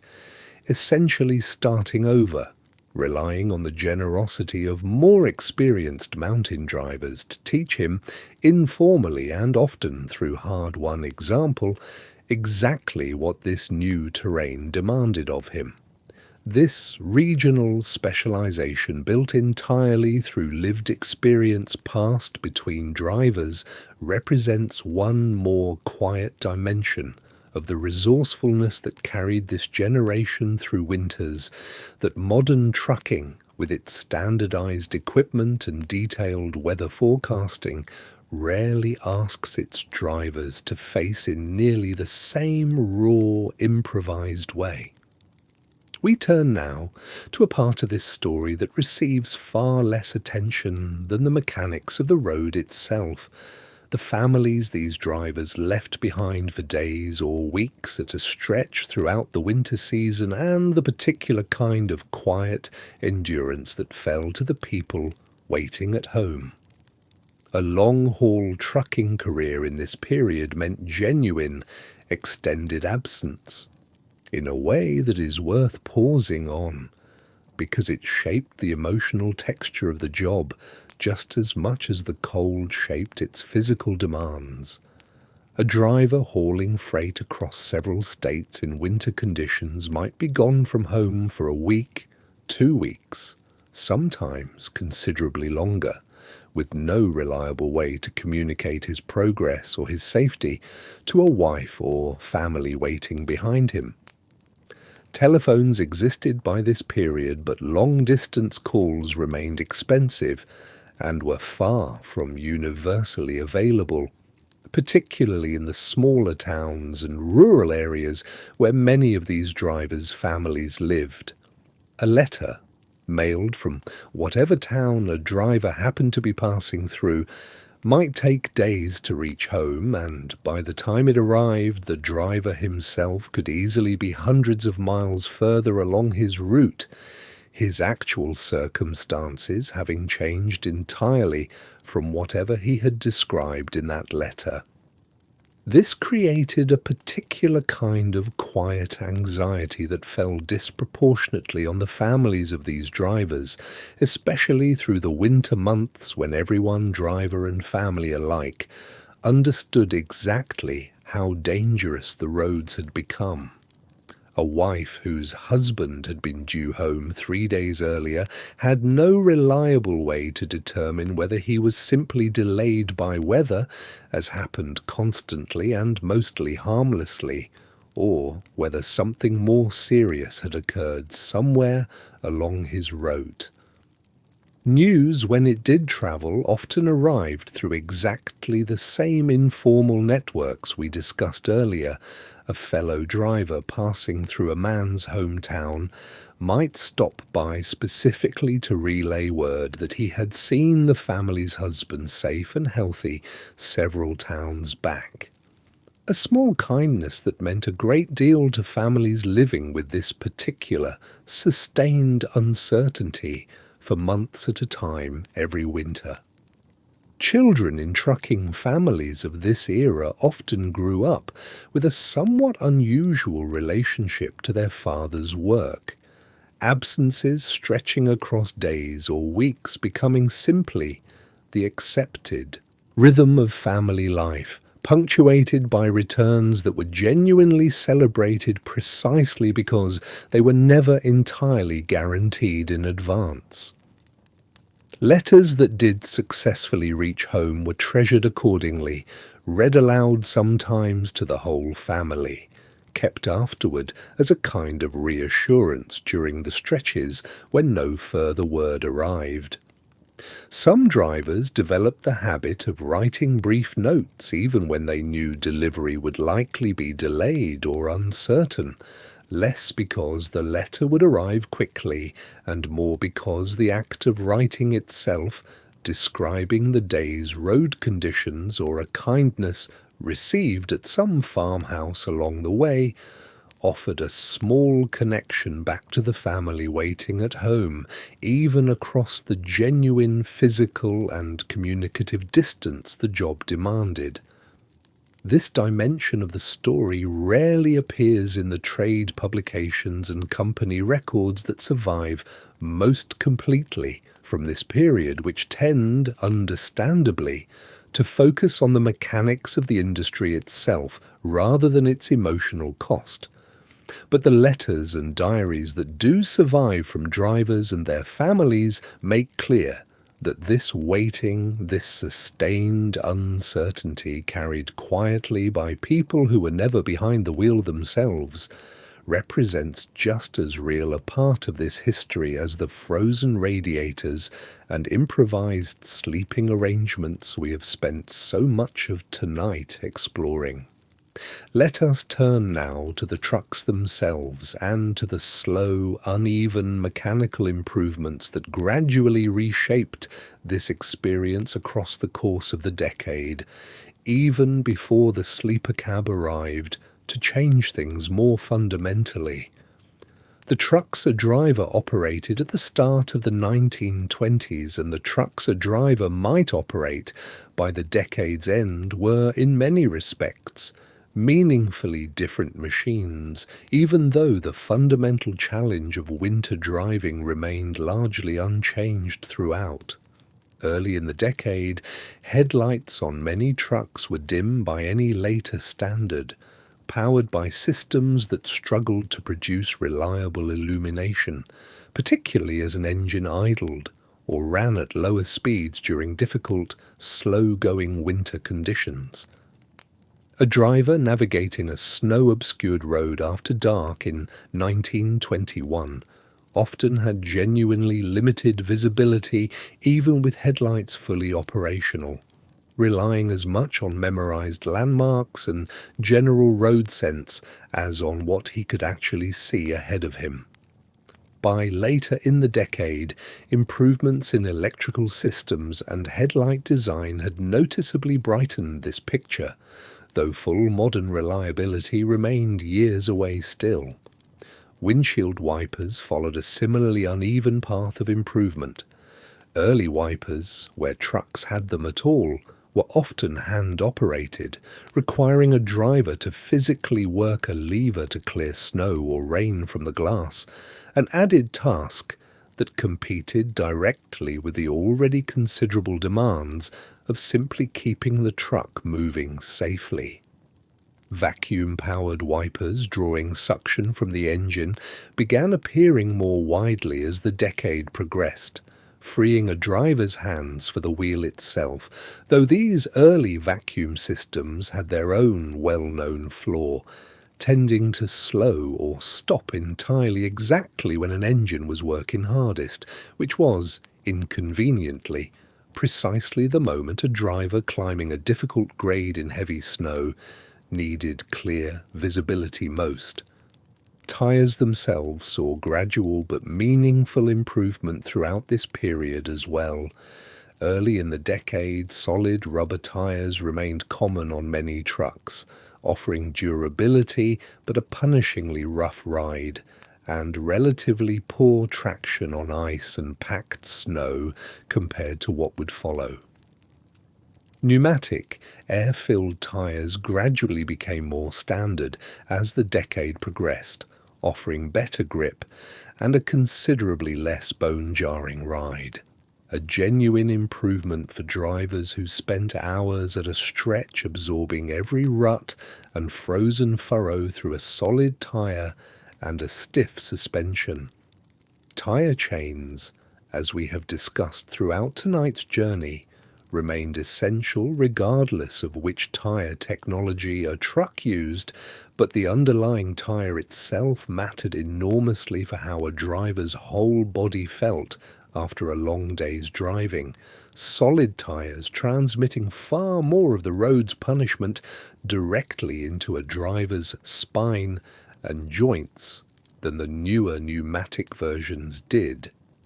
Braking systems too evolved meaningfully across this decade, moving gradually from simpler mechanical systems toward the beginnings of more reliable hydraulic braking that would become standard in later years. This mattered enormously for winter driving specifically, since braking on ice or packed snow demanded a level of consistent, predictable control that older, less reliable systems struggled to provide, particularly on the mountain grades we discussed earlier, where a driver's ability to control his speed on a long, icy descent could mean the difference between a difficult but manageable trip and a genuine disaster. Heating, the improvement drivers arguably wanted most during these long winter years, remained the slowest to develop in any meaningful way. The crude metal boxes near the engine that we described earlier in tonight's journey represented, for much of the decade, essentially the full extent of what most trucks offered by way of cab heating, and even these modest devices were far from universal, appearing on some trucks and entirely absent from others, depending on the manufacturer and the age of the vehicle. Genuine, reliable cab heating, the kind that could actually keep a driver comfortably warm through a long winter day's driving rather than merely taking the sharpest edge off the cold, would not become a standard expected feature until considerably later, well beyond the years we have been following most closely tonight. What this gradual, uneven mechanical evolution tells us is that the improvisation and hardship we have spent so much of tonight exploring did not simply vanish overnight with the arrival of some single decisive improvement. It eased slowly, unevenly, one component at a time, brighter headlights here, more reliable wipers there, better tyres gradually replacing older ones as trucks were worn out and eventually replaced.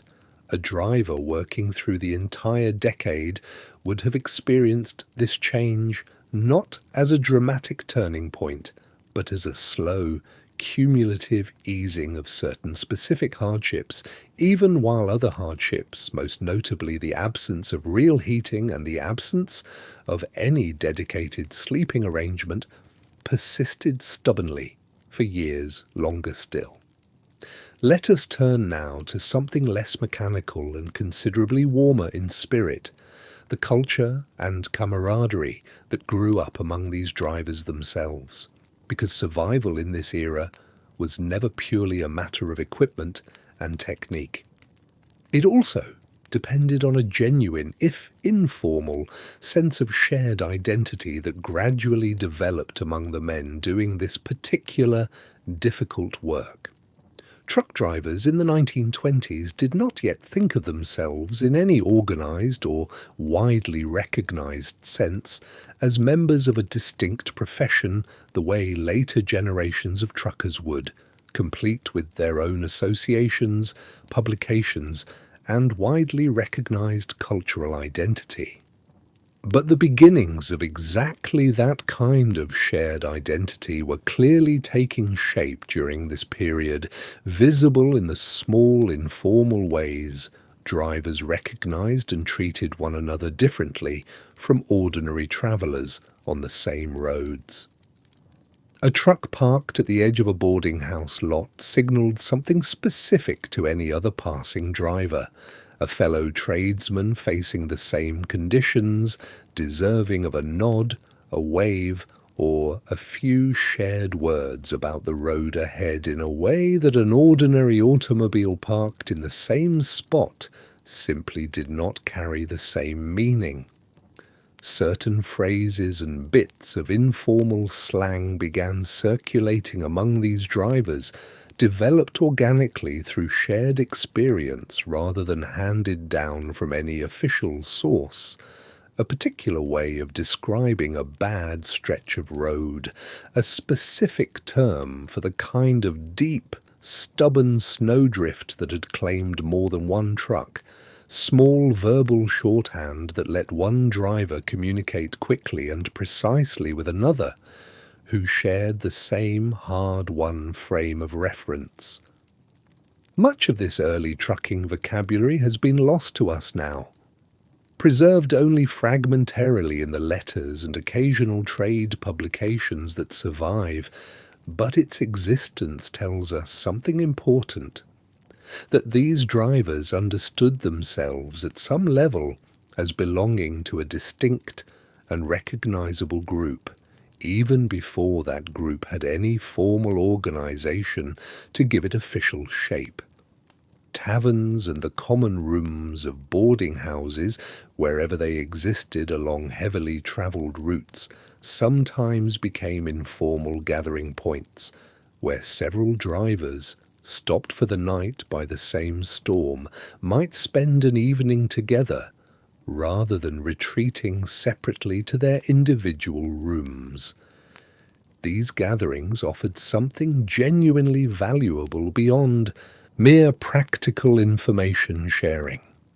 A chance for men who spent the overwhelming majority of their working hours in isolation, alone in a cab, with only the road and their own thoughts for company, to simply talk with others who understood exactly what that isolation felt like without requiring lengthy explanation. Stories were traded and gradually refined through repeated telling, a particularly difficult storm, a memorable rescue, a farmer's especially generous hospitality, becoming part of a loosely shared body of trucking folklore that circulated informally up and down entire regional route networks, each telling adding small embellishments and variations the way oral storytelling traditions always do. Humour played its own quiet but important role in this developing culture, often turning genuinely difficult or dangerous experiences into stories that could be laughed about afterward. A coping mechanism as old as difficult work itself. A driver recounting how he had spent 3 hours digging his truck free of a drift, only to discover, once finally freed, that he had somehow driven directly back into an even deeper section of the same drift, might tell this story specifically for the laugh it earned from other drivers who recognized immediately and completely exactly that particular flavor of frustration from their own experience. This shared humor, built from shared hardship, did real work in making a genuinely difficult profession more bearable, transforming isolated suffering into a kind of communal, if slightly rueful, badge of honour among men who had all, in their own way, been tested by the same brutal winters. A rough but real hierarchy of respect developed within this culture as well, built not on any formal rank or company position, but on accumulated experience and demonstrated competence handling the worst the winter road could offer. A driver known throughout a region for having successfully navigated a particularly notorious mountain pass dozens of times without serious incident, or for having helped rescue several other stranded drivers over the years, earned a kind of informal standing among his peers that no company title could confer. Newer drivers, arriving into this culture without yet having built any such reputation, often found themselves informally mentored by these more experienced men, absorbing not just practical technique, but the whole accumulated body of regional knowledge, favoured shelters, dangerous stretches, trustworthy farmhouses that we have spent so much of tonight exploring, passed along through exactly this kind of informal apprenticeship rather than any structured training program.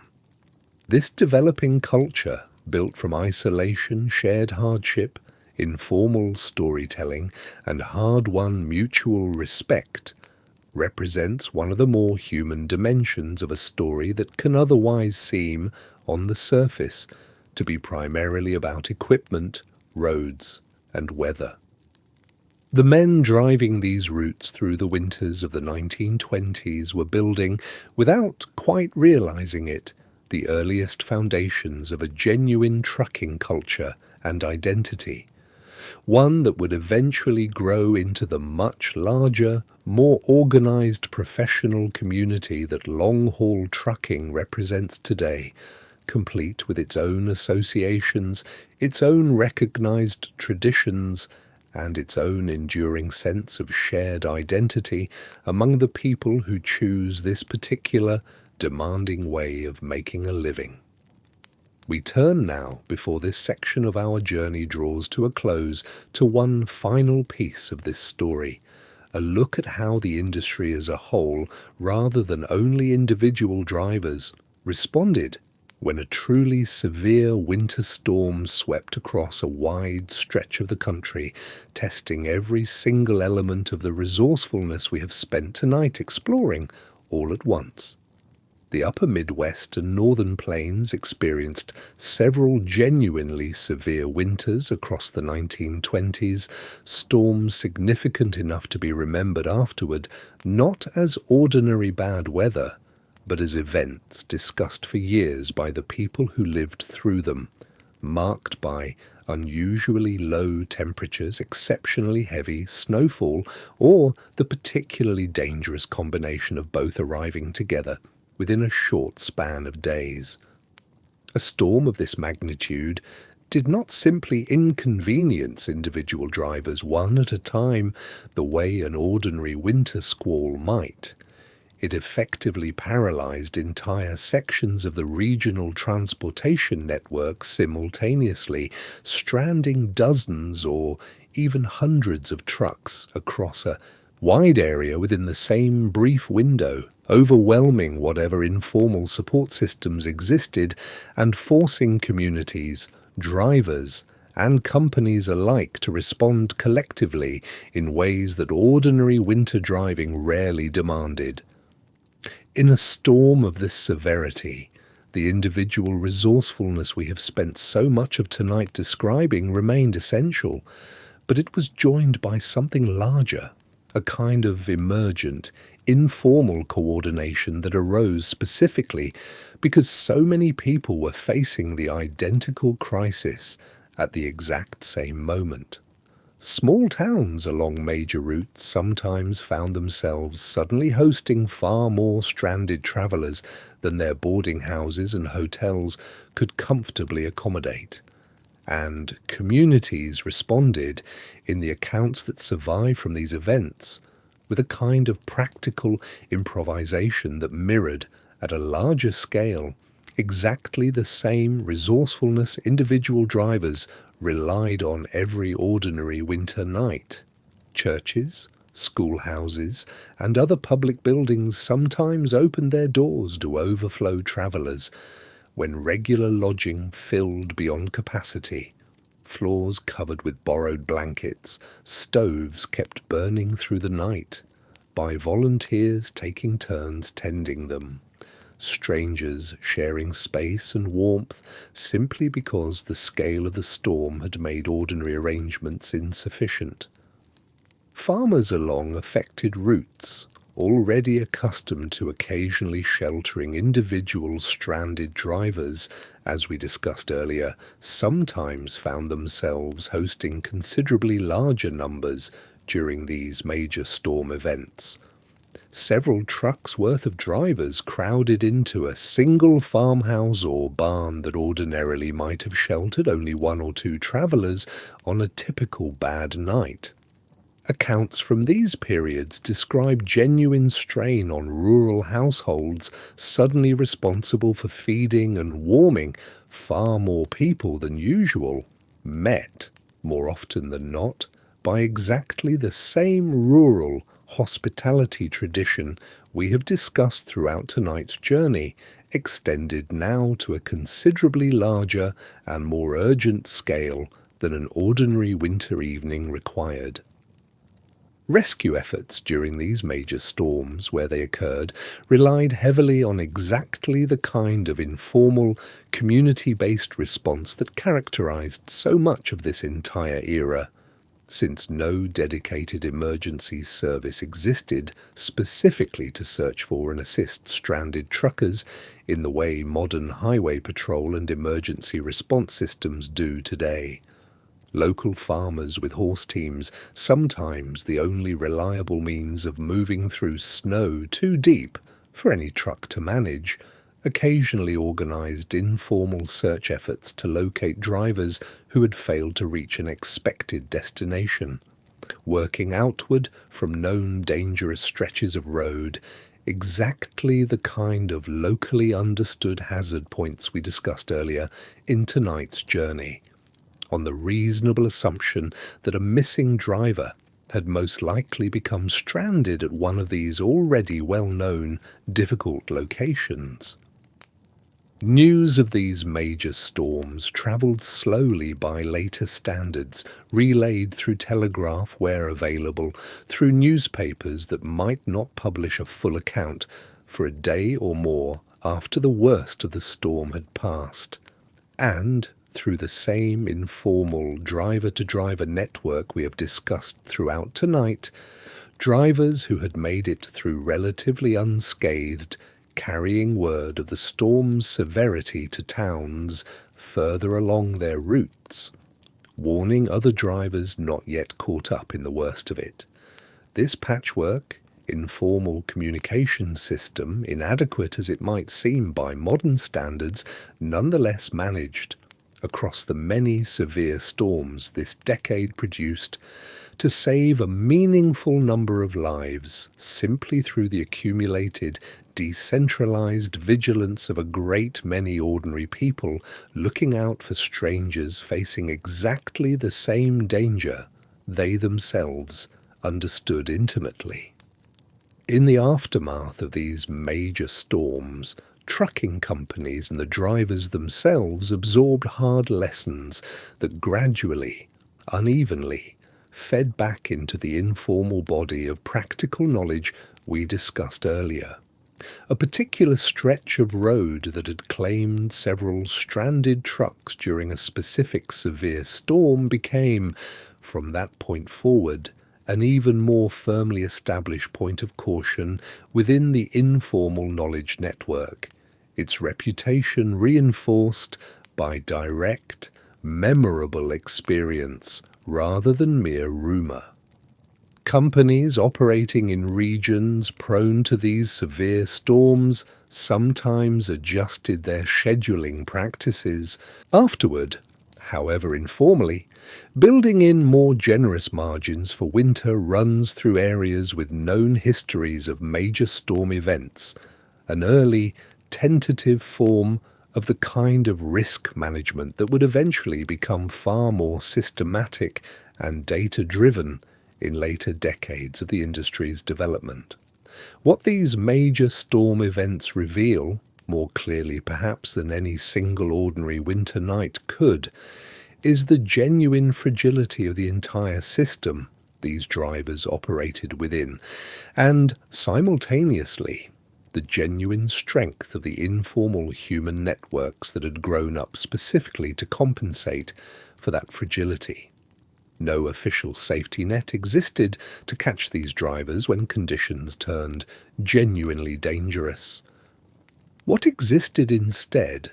built patiently across years of ordinary winters just like the ones we have spent tonight exploring,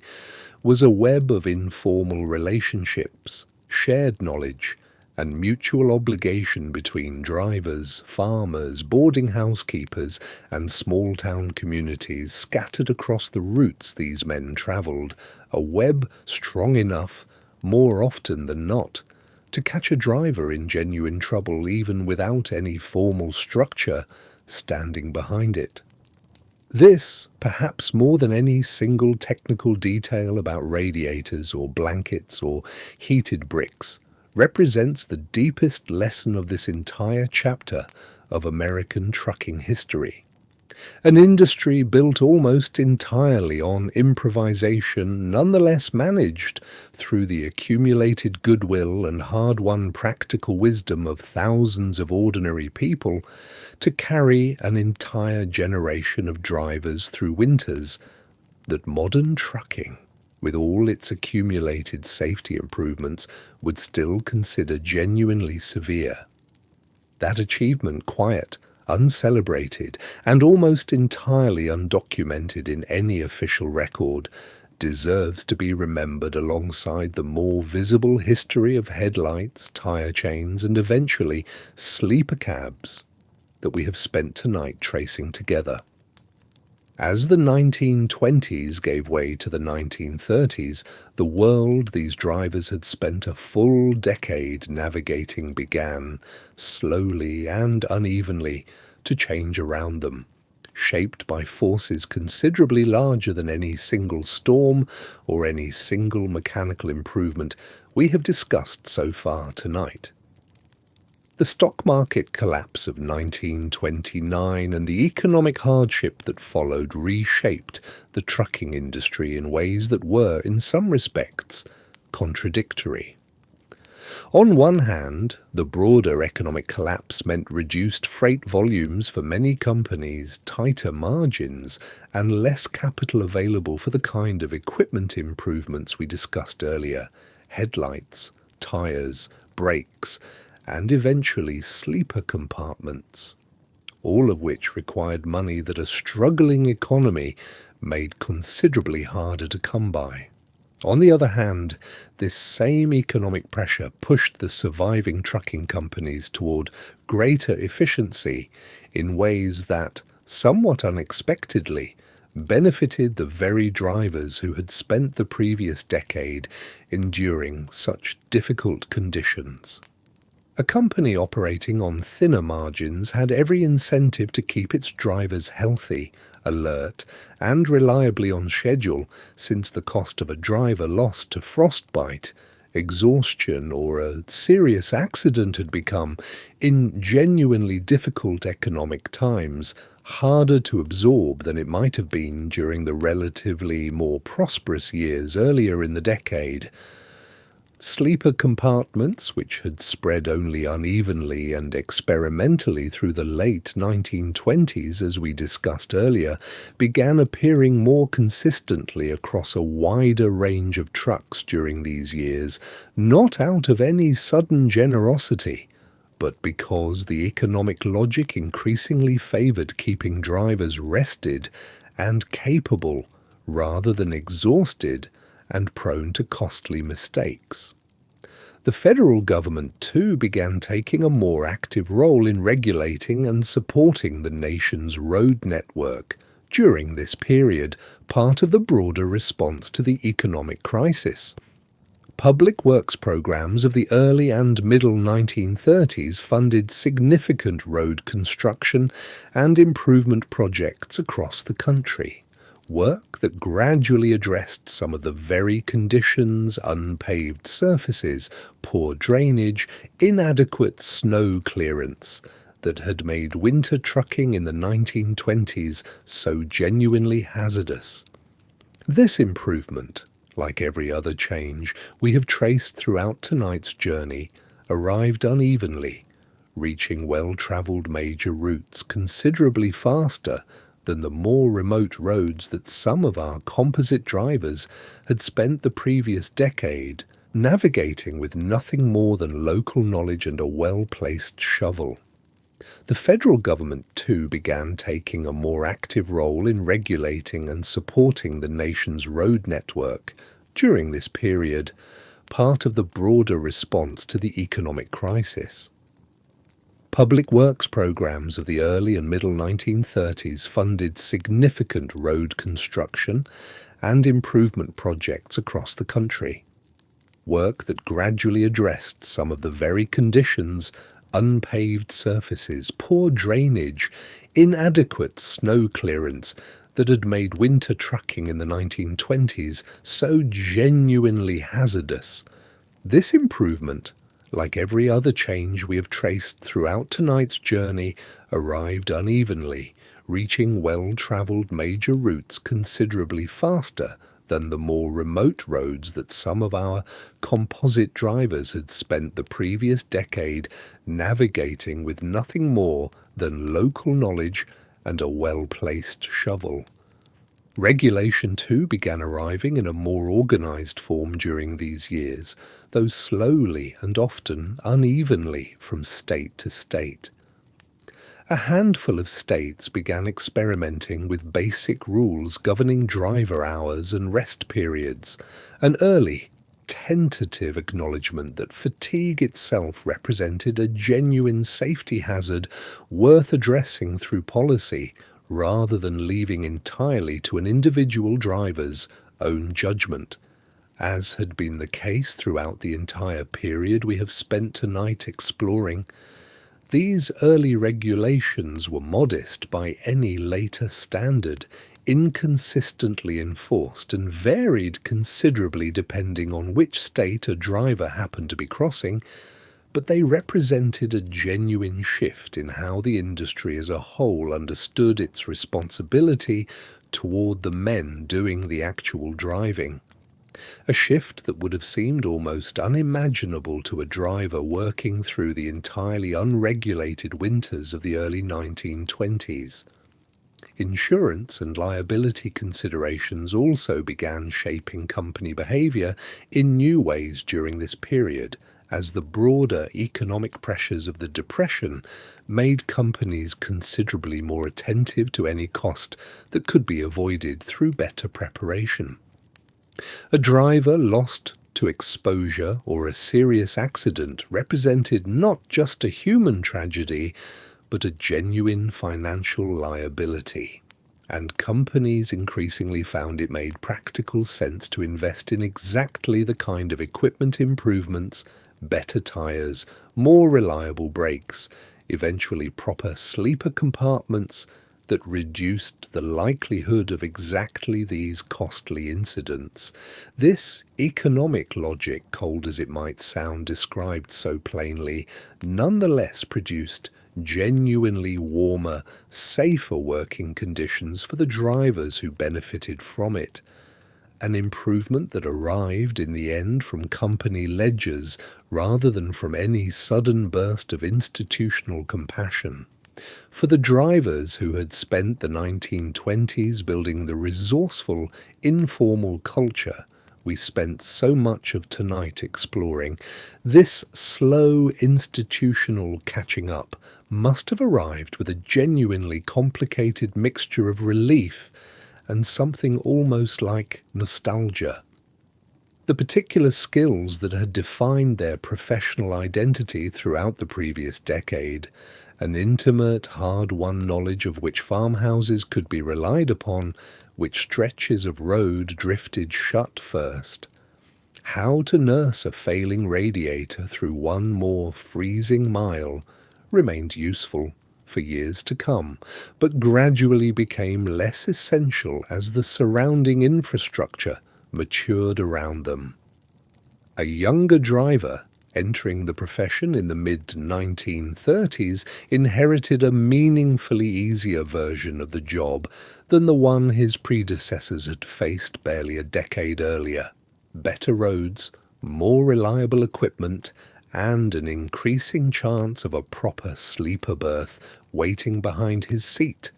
rather than only a borrowed tarp and a prayer. This gradual generational shift is worth sitting with for a moment because it illustrates something true about how difficult, physically demanding professions often change over time.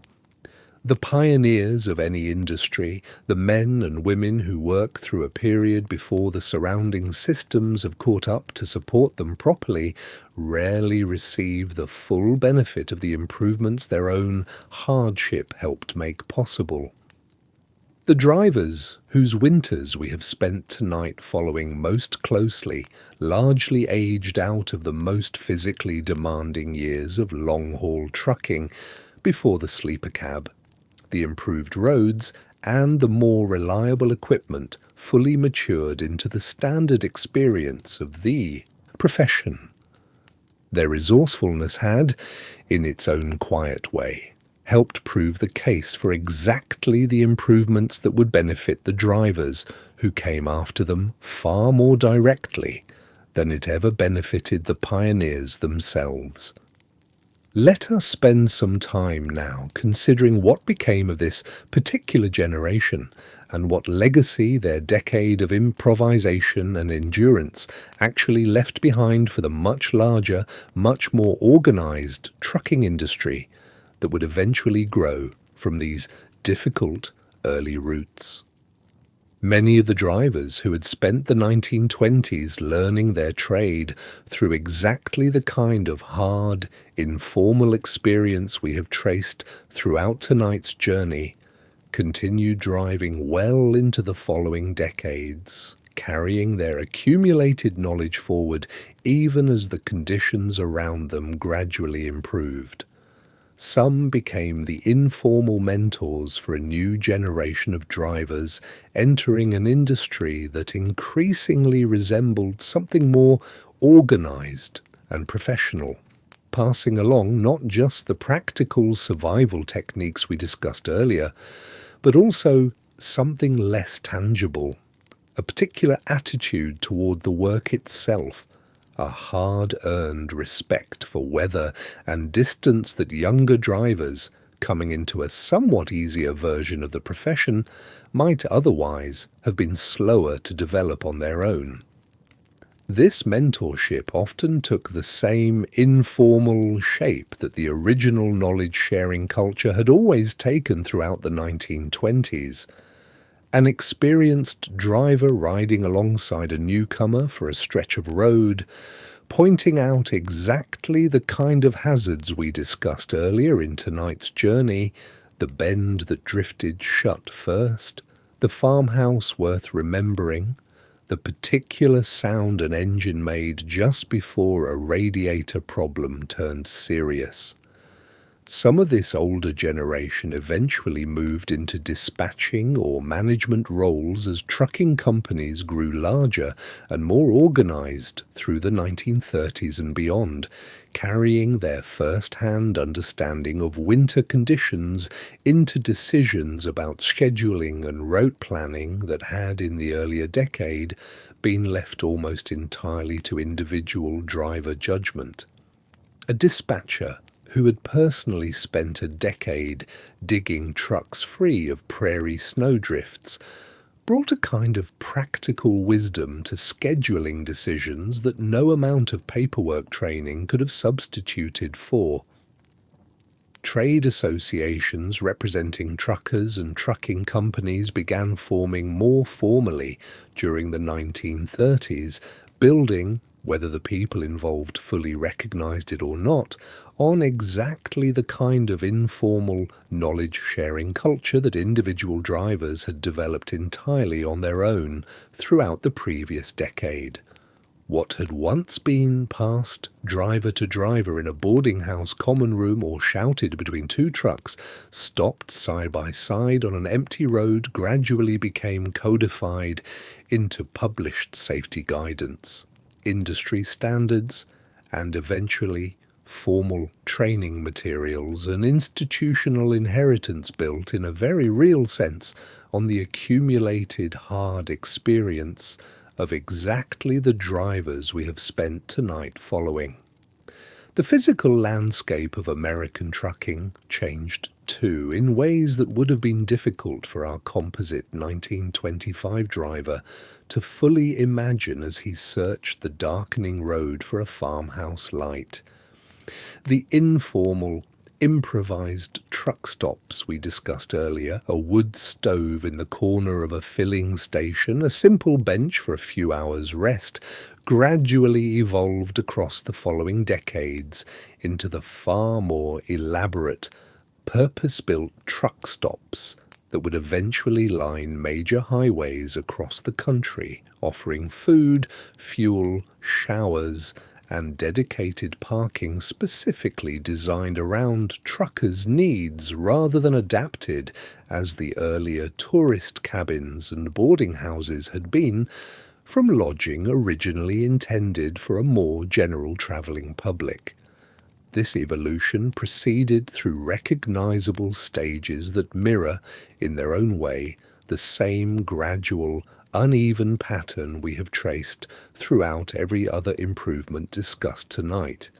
First came filling stations, offering a bit of extra warmth and hospitality to regular trucking customers, much as we described earlier.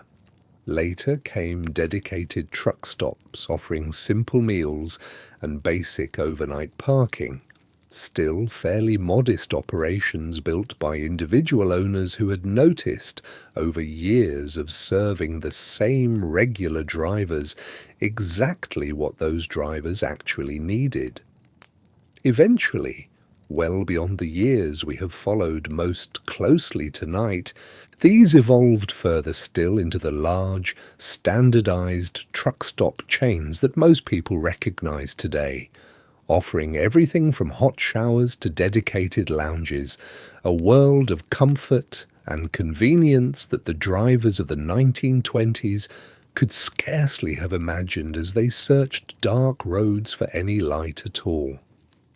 The sleeper cab itself, born from those first crude wooden platforms we discussed several chapters ago, continued evolving steadily across the following decades, gaining proper insulation, dedicated heating, and eventually a level of genuine comfort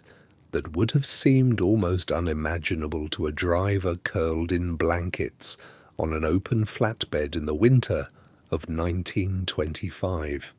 Early improvements focused simply on enclosing the sleeping space more fully against drafts, followed gradually by dedicated heating drawn from the engine, and eventually by proper mattresses and bedding designed specifically for the space rather than borrowed and improvised from whatever a driver happened to carry with him.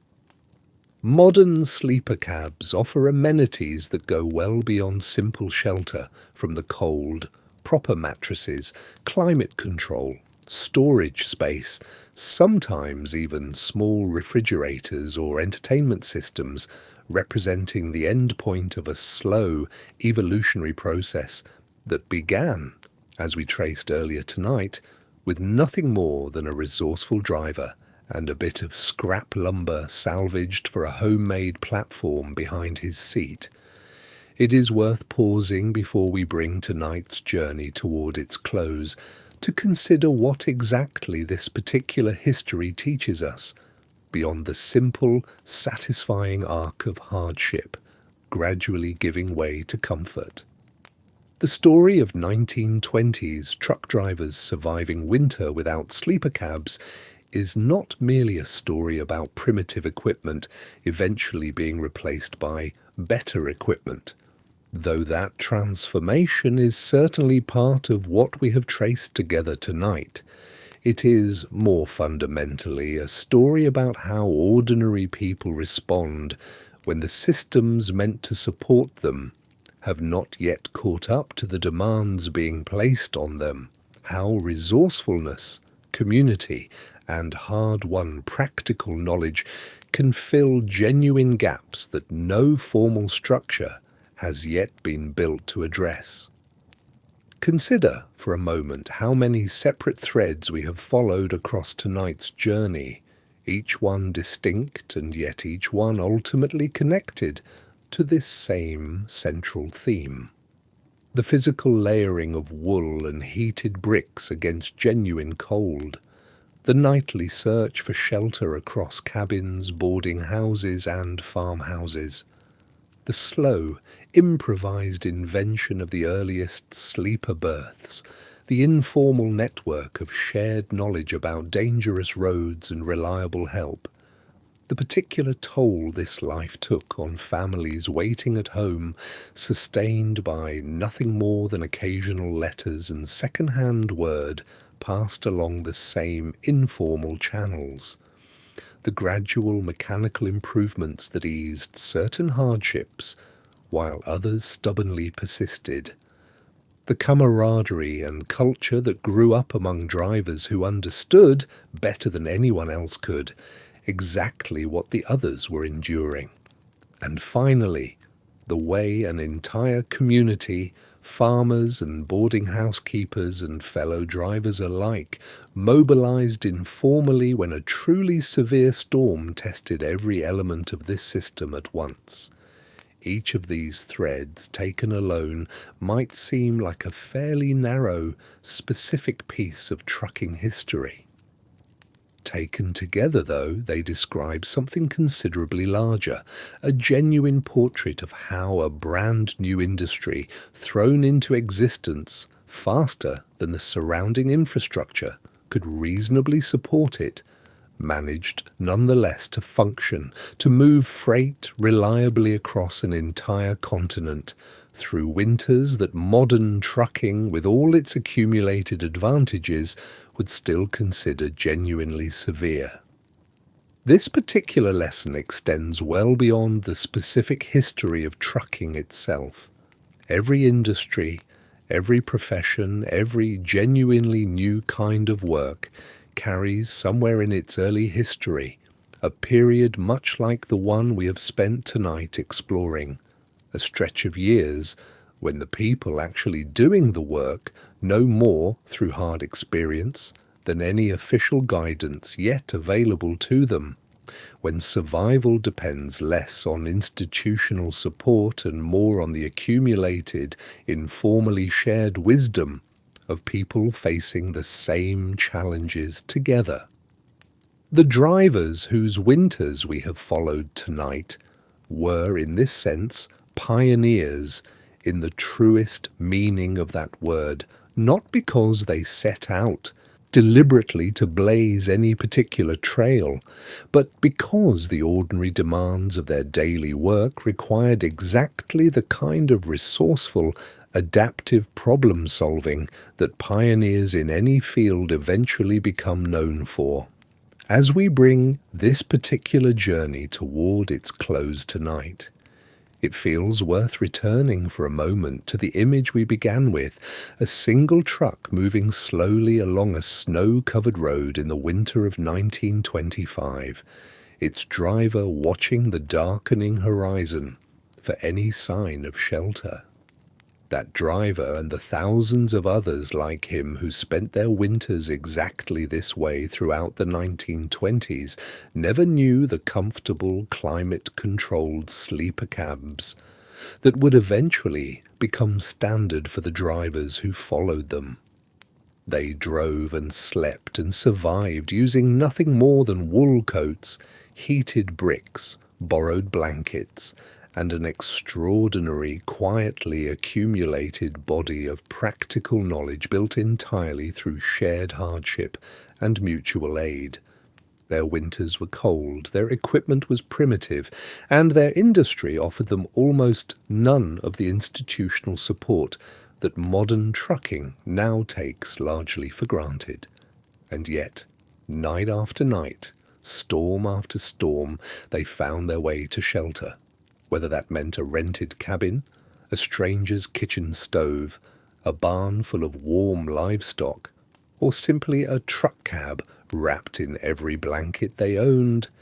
And they rose again each morning to do it all over again, carrying America's freight across a landscape that offered them very little in return, beyond the simple, hard-earned satisfaction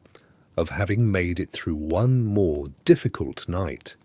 That resourcefulness, largely uncelebrated in its own time and easily forgotten in ours, built the foundation that the entire modern trucking industry still quietly rests upon.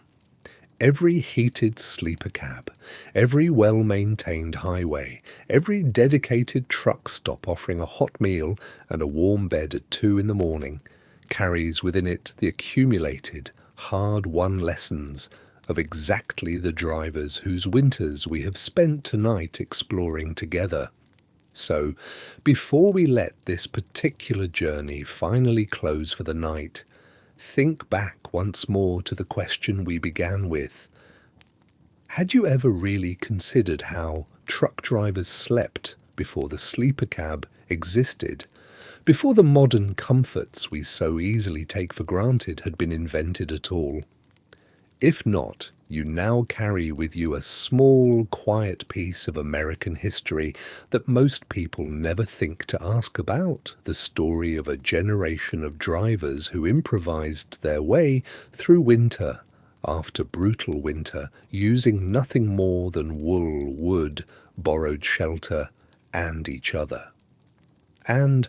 perhaps you might consider, as you drift the rest of the way towards sleep tonight, exactly which part of this story stayed with you most.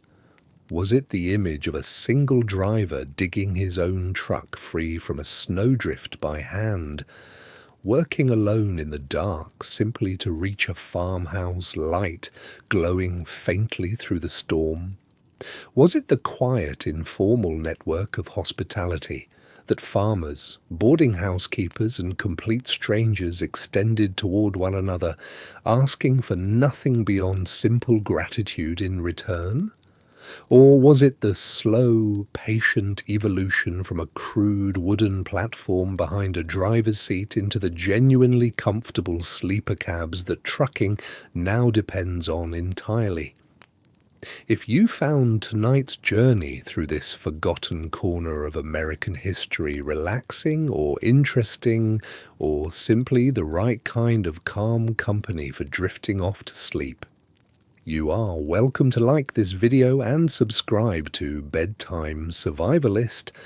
It helps this quiet little channel find its way to more tired travelers, night after night, exactly the way those early truckers once found their way to one more warm light glowing through a snowstorm. For now, though, the roads those drivers once travelled have long since been paved, widened, and lit.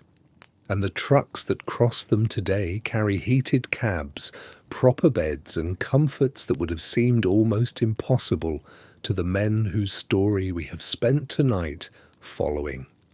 Their winters are finished now, their difficult nights long since passed into quiet history, remembered mostly by the industry they helped build, rather than by any name we can still attach to them individually.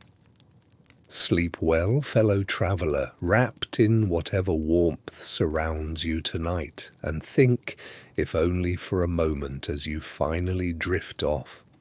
of the cold roads and quiet resourcefulness that made that warmth possible in the first place.